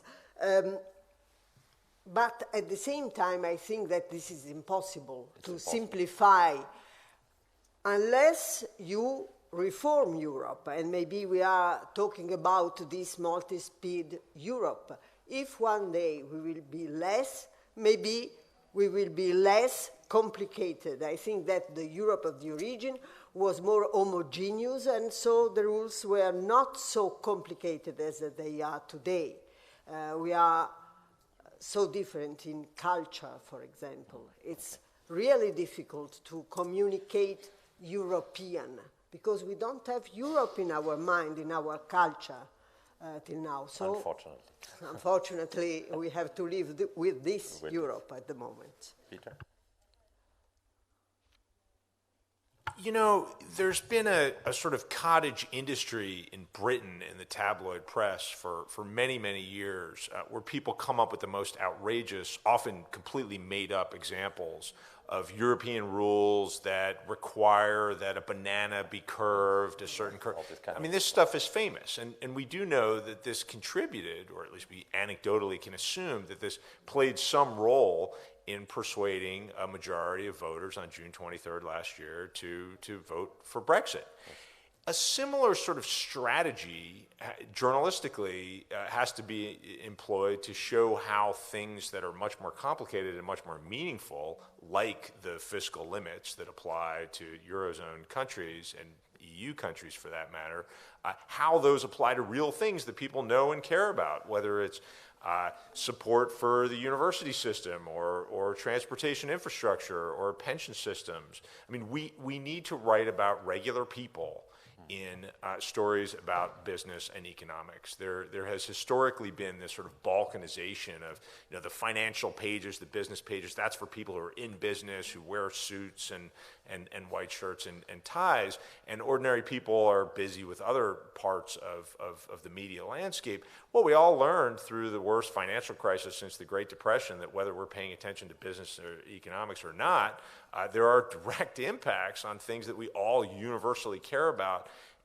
And we in media have to do a better job understanding our concepts, holding the institutions to account for their own rhetoric, but making the connections through, you know, low to the ground tales of real life. Homeowners trying to stay in their homes as they can no longer make the payments. Pensioners who are trying to figure out how to live on less. Making those connections to then the really important but much more difficult to understand issues of rules. Thank you. Understanding issues of rule, this goes to the table of the two politicians. For sure, economy is complex, and rules are also debated in the national parliaments as it is debated in the European Parliament. Nevertheless, I think also you have, as elected politician in the parliaments, also a role to play to make it clearer to the citizens, I think, or is this not so? Yeah, I mean, the first problem that we try to clarify is that how the growth and stability pact has been used. Yes. Because, you know, how it was used and applied, stability became the goal, the end, and growth and employment simply as a constraint, as means. And this is, you know, something that should be reformed, should be radically changed, because it's very clear that the preference function should work in an opposite way. Growth and employment should be the goal, and stability should be the constraint. In other words, it's very important, but simply as a means to. And this is something that, you know, is very important. So Moscovici, you know, talk about flexibility and said, which we've been trying. Yes, that is, you know, only a very weak way of responding to this problem, that stability could not be the goal. We should, you know, modify these kind of things. And secondly, you know, rules are important, because we should be very fully aware. If we get rid of the rule, European rule, we have the market rules that are even worse, you know, in terms of way how they evaluate the things. So, but, you know, very clear, rules first should be much simpler. They are very complicated today, too much, excessive complication. And secondly, they should not be stupid. They should be much smarter. And it means, you know, from this point of view, what is very important for fiscal stability is growth, nominal growth. So the rules should be much more growth-friendly than they are today. Means that why we should have balanced budget for all the expenditure. We could have balanced budget for the current expenditure, but we could have up to the 3% for investment, as has been said. This is very economic sound. It's for stability, not for instability. So this is the kind of you know, change that could be improved very much. And second, there are areas where rules are not enough. You cannot, you know, manage your banking system simply by rules. You cannot, you know, manage your fiscal policy simply by rules. You should have some kind of common capacity, common tools. So what is very important to change and to reform the Stability Growth Pact is, first of all, to make the rules smarter and simpler, and to associate to the rules some common capacity, some discretionary power. And here, you know, the German government say, yes, I agree, but first we have to apply the rule for I don't know how many years, and after that we are going to apply some. And this is not, it could not work. So we have to convince even the German government that, you know, these are two parallel ways to, you know, to fulfill, and then they cannot be first and second. Yeah. Parallel ways, but also perhaps Portuguese ways. Thank you. Well, I will answer to this question, answering also to a question that someone in the audience mentioned, which is how to overcome the divides, interprogressive divides on several issues, namely this one. I think that if we start discussing this theme among us, we will have different opinions about rules. And one way of getting closer is exchanging experience. We will not have time to do it here because I could speak about Portugal, but I don't have time. We have to exchange experience and debate arguments. The thing in a nutshell is that the European Union has progressed in the wrong way. And the wrong way is saying, okay, we don't have a fiscal union, so let's try to harmonize fiscal policy in each member state. And the Stability and Growth Pact is basically that. We synchronize fiscal policy in every state. And this is wrong, economically speaking. So the solution to this is not to make it better, these rules, but to change the institutions, and this is the way forward. Of course, the Stability and Growth Pact is better now than it was 10 years ago, because it considers debt and not just deficit, because it considers structural deficit and not nominal deficit, because It has a medium-term objective different for every country and so on. It's better, but it does not address the fundamental issues. So we don't have a technical problem. We have a political problem, again. We have to be solved at a political level.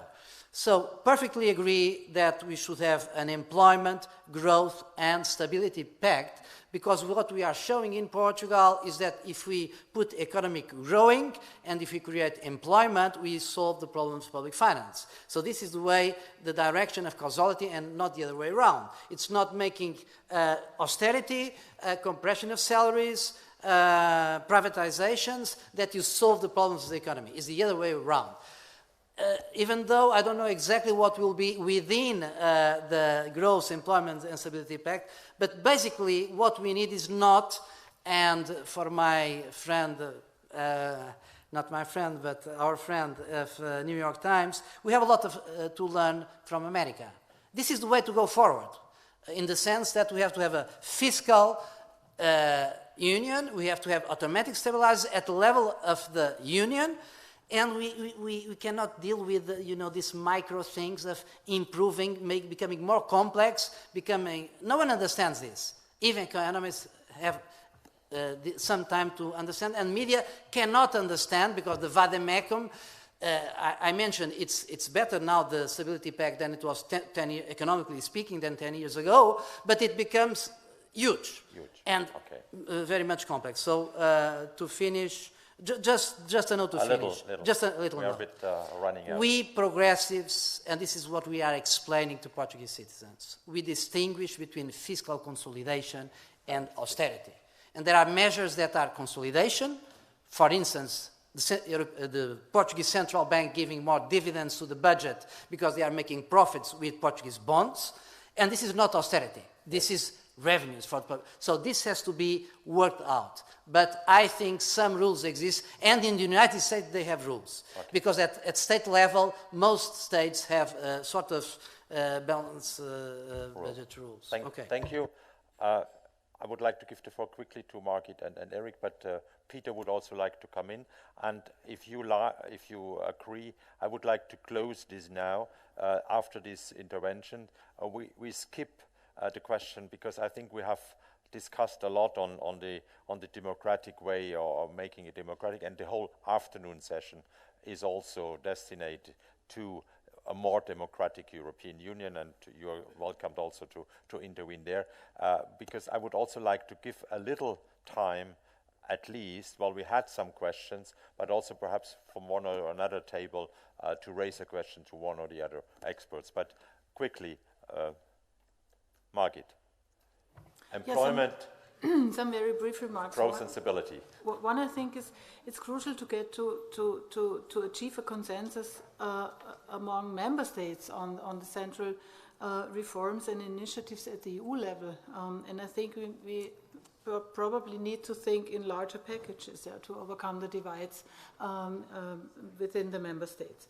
I also think we need to overcome the silo approach. There are more potential synergies between various policy goals than are often recognized. For example, you can contribute to growth and to environmental sustainability at the same time if you follow something like a green industrial policy. Okay. Jan-Erik, you would make a short comment? I'm getting quite hungry, so I hope this turns out right. But I sort of missed a topic. I think it's relevant for almost all we talked about today, and that is to have an efficient and non-corrupt public sector. And I think I think that is a precondition for also for redistributive policy. Because if you don't have a public sector which is perceived as being efficient and for the public, then you won't have legitimacy to have enough taxes. That's great. So I think this is very, very crucial for bureaucracy to be perceived as fair, and I think it's public services. It's very, very important that we get beyond new public management and get a clearer view, a clearer policy on how we want to see the future of public services. I think that's very important. That's very important, and I think we have this afternoon probably also the time to bring this in the question of democratic rules in a way.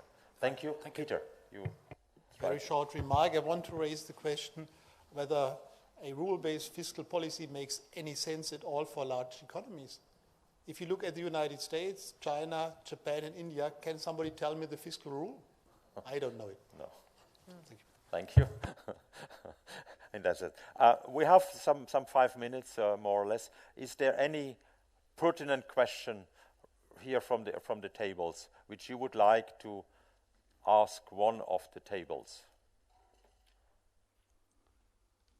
No? Okay. I think we have tremendously discussed, and I have to give a big applause to all the experts in the tables. I think it was very worthy what you brought in to the endeavor also of FEPS, that we would like to come out with something called Rewriting the Rules of the European Economy. I think we have good elements from this debate this morning, and probably we will go on this afternoon. But it's now my pleasure. I saw him coming in, the president of the Party of European Socialists, Sergei, or is it just? Sorry, I have matched you. I've matched you, Sergei. Would you be so kind and address your closing message to the Call to Europe conference, in order also to give this kind of feeling that we as progressives, we are doing something also in looking properly at rules of the European economy and also on democratic participation of the citizens towards that Europe we all want. Please, the floor is yours.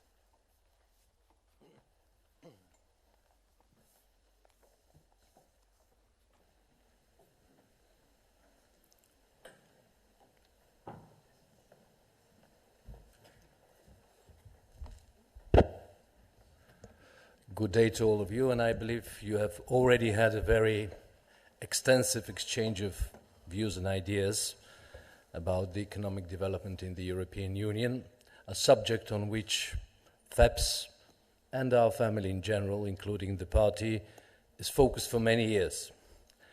And in order to really find the right remedies to the sluggish economic growth, to the inequalities which is a big problem for our societies, and to create conditions for substantial, sustainable, and inclusive growth, we need, of course, first of all, to provide the right diagnosis of this crisis. And I think that our political family was very clear from the very start of this crisis in 2008 that this is a systemic crisis of the neoliberal philosophy, governance practices, and application of these policies in real life in every country. Because for many decades, it was like a mantra that market comes first, market is fair, market can provide all solutions, you need to deregulate, you need to privatize all public commodities, and then things will, happen in a natural way and generate growth also in a natural way, which will be just and fair. And let's be frank also, our family, to a great extent, was part of this consensus for quite many years, in 1990s, in early years of this century. But this philosophy and its policies and practices are leading to fetishization of the market. And market is also gradually being reduced only to financial markets, which become dominant, and create really speculative capitalism, which is very far away from the one which has been described as a model by, let's say, Max Weber, which has been, a productive capitalism with certain ethics on which investment was a primary goal, investment in growth and production. In the end, such a model denies, effectively, even the competition on the market, creates oligarchies and monopolies in every sector, and also it divides the society to an extent which is unbearable and unsustainable, because economy and the markets cannot be, the goal for itself.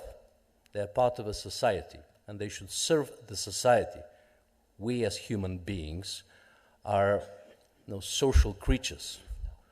We live in societies, not in markets. That was very clearly said at the very beginning of that crisis by our political family. And it is interesting that for a certain period of time, maybe for 1 year, after August, September 2008, it was quite a broad consensus, which included Christian democracy and conservative prime ministers. And they were saying that the financial sector should be regulated again, that what was happening in the 1990s was unacceptable, that the financial market should serve real economy, and finally, we should also have social protection in these difficult times, which should be combined with strong public investment policies.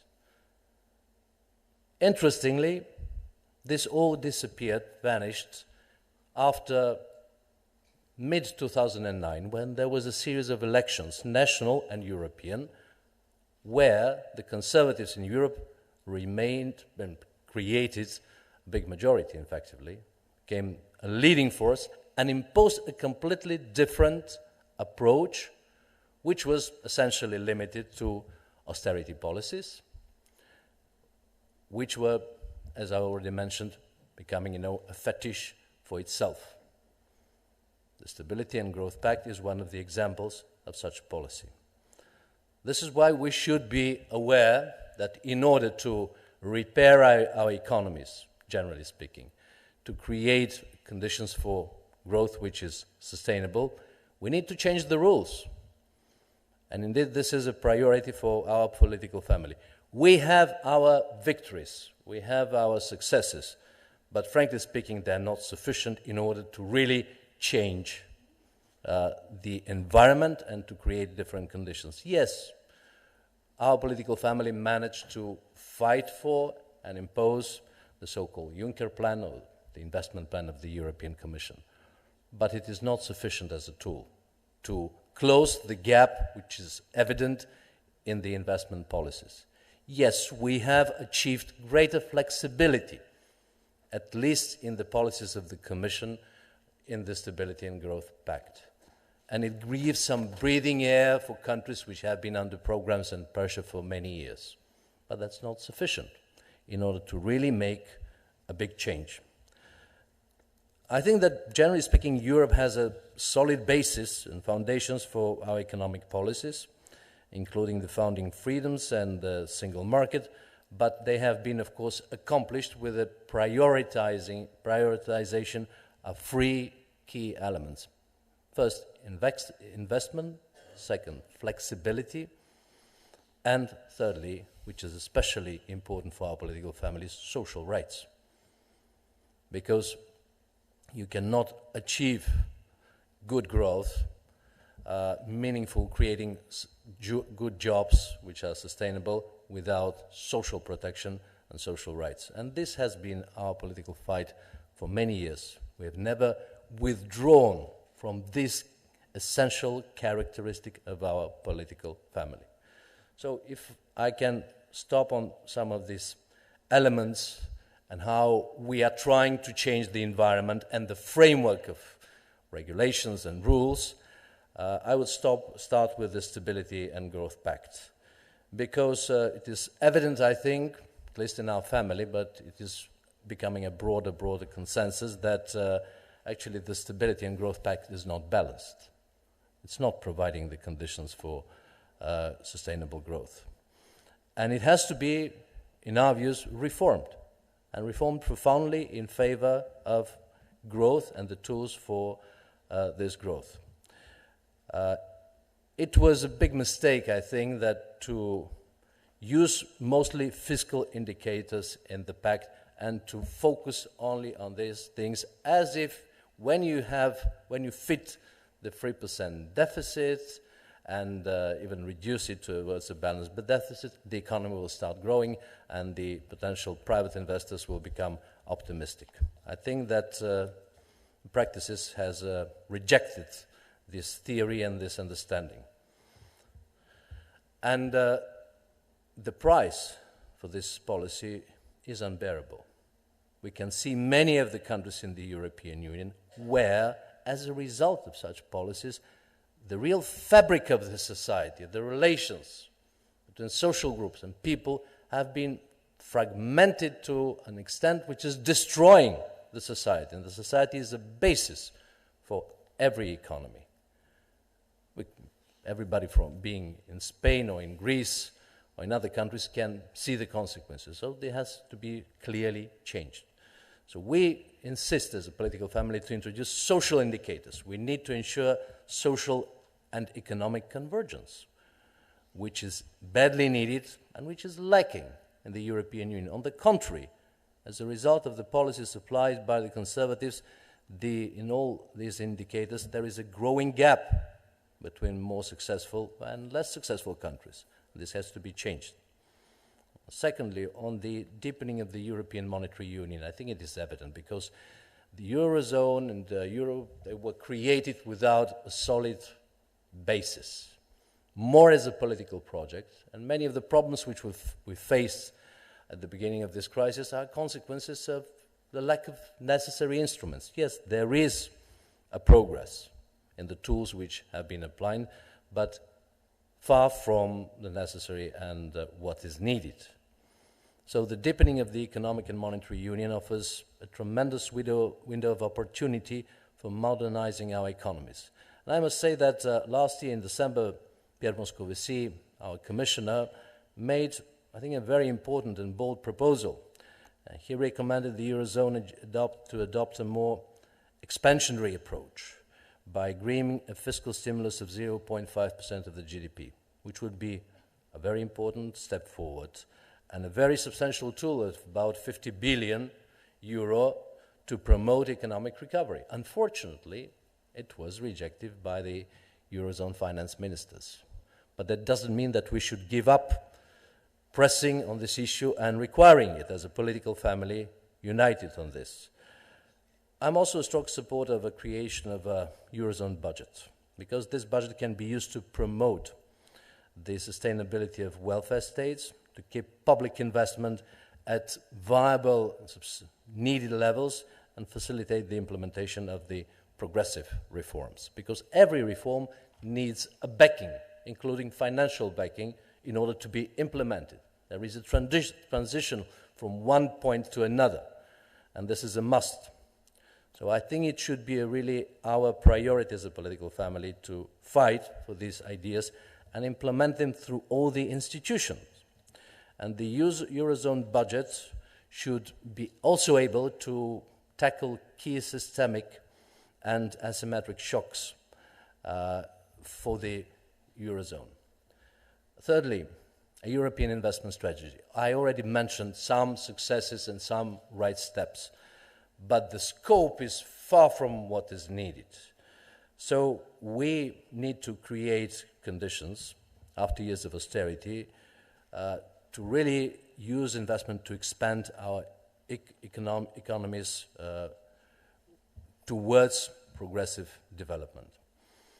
There are good steps, but they are not sufficient, as I said, and also we shall find very serious political obstacles from the Conservatives and from the opponents. I would like to stress on the cohesion policy, which for years has been a major tool of the European Union in helping countries which are less developed, not only infrastructurally but economically, to converge with stronger economies, to get closer in all standards, including social standards. Now we are facing a risk, and threat and intention to reformulate the cohesion policy in a way which will actually take away clearly the solidarity aspect of this policy and create it into another tool of competition among countries, by stressing not on grants but on financial instruments, by judging every project not according to the needs of the region or a country, but according to the quality of the projects. And it can repeat what has happened already with the European Investment Plan, when most of the monies are going to the more successful and well-developed countries, actually creating disunity and divergence instead of creating convergence. This is a very important issue, and we need to make a political fight on this together as a family. And on the 10th of July, we are organizing a big conference with all major stakeholders, Commissioner Crețu as our commissioner responsible exactly for these policies, with the future chair of the Committee of Regions from our political family, and many our stakeholders, in order to really stand for the cohesion policy, its substance, its philosophy, and the scope of its financing in order actually to achieve our goals. And finally, fourthly, the most important issue, I think, for our political family is the European pillar of social rights, because they have been abandoned.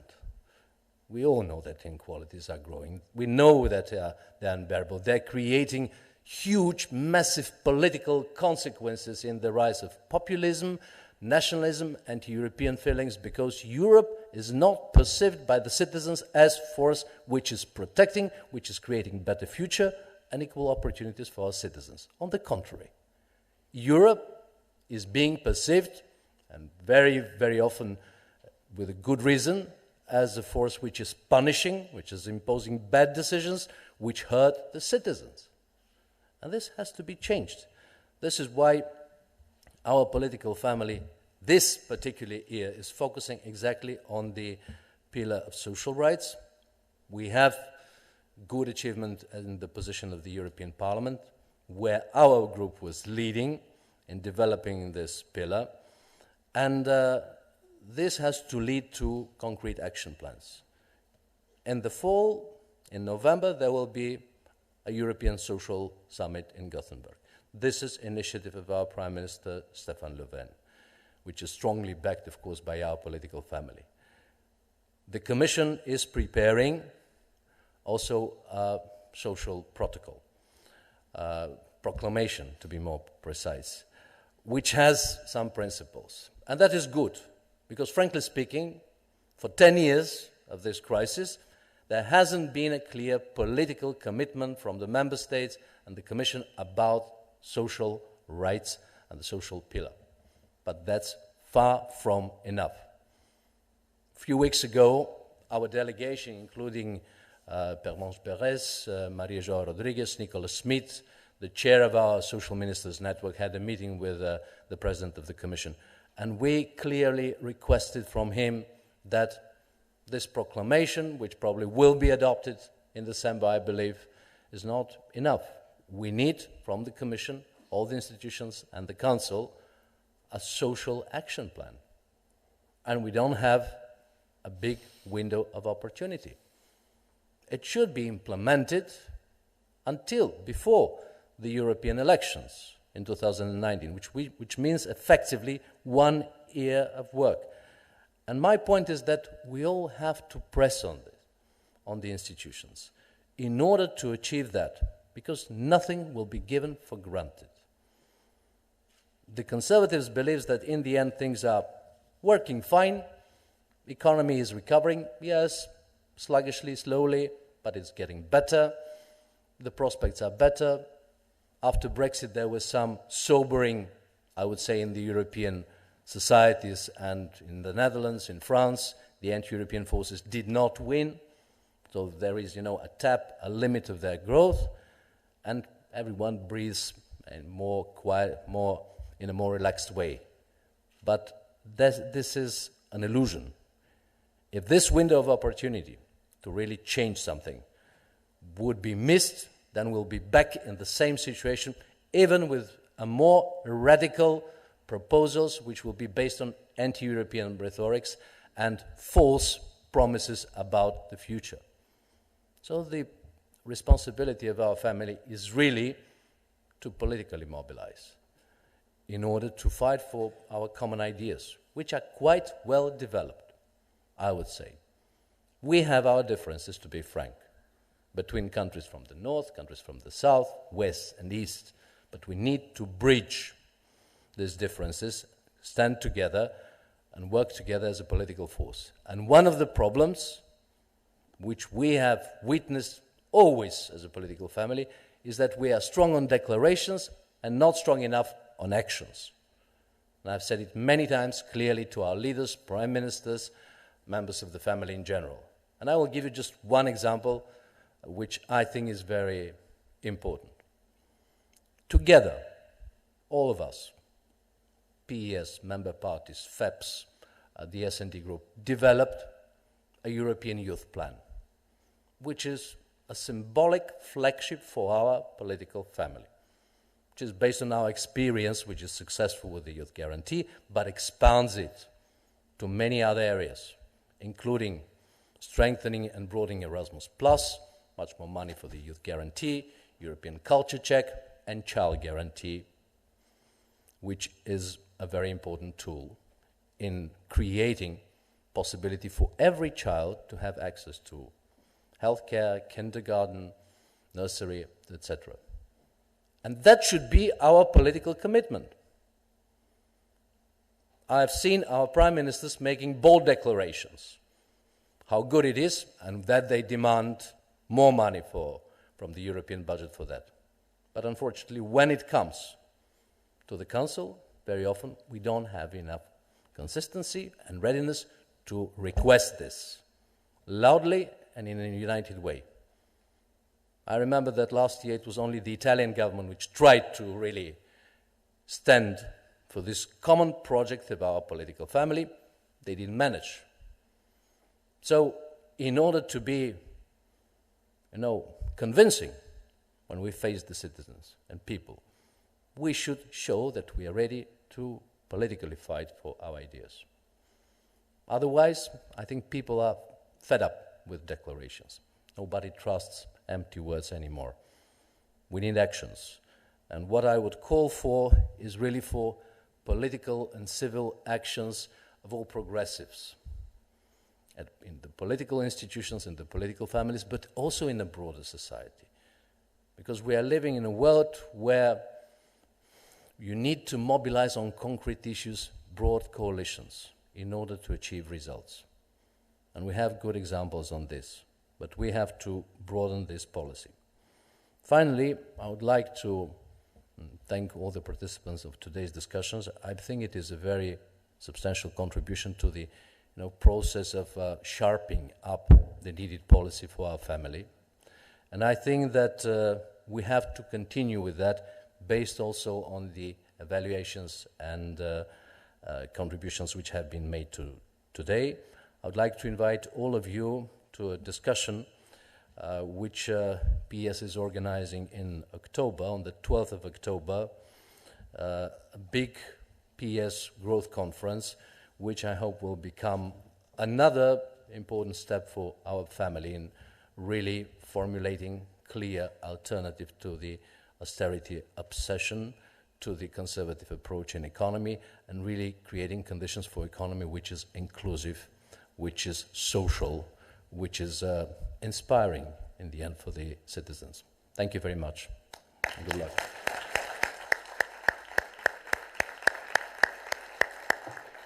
Thank you so much, Sergei, for this message.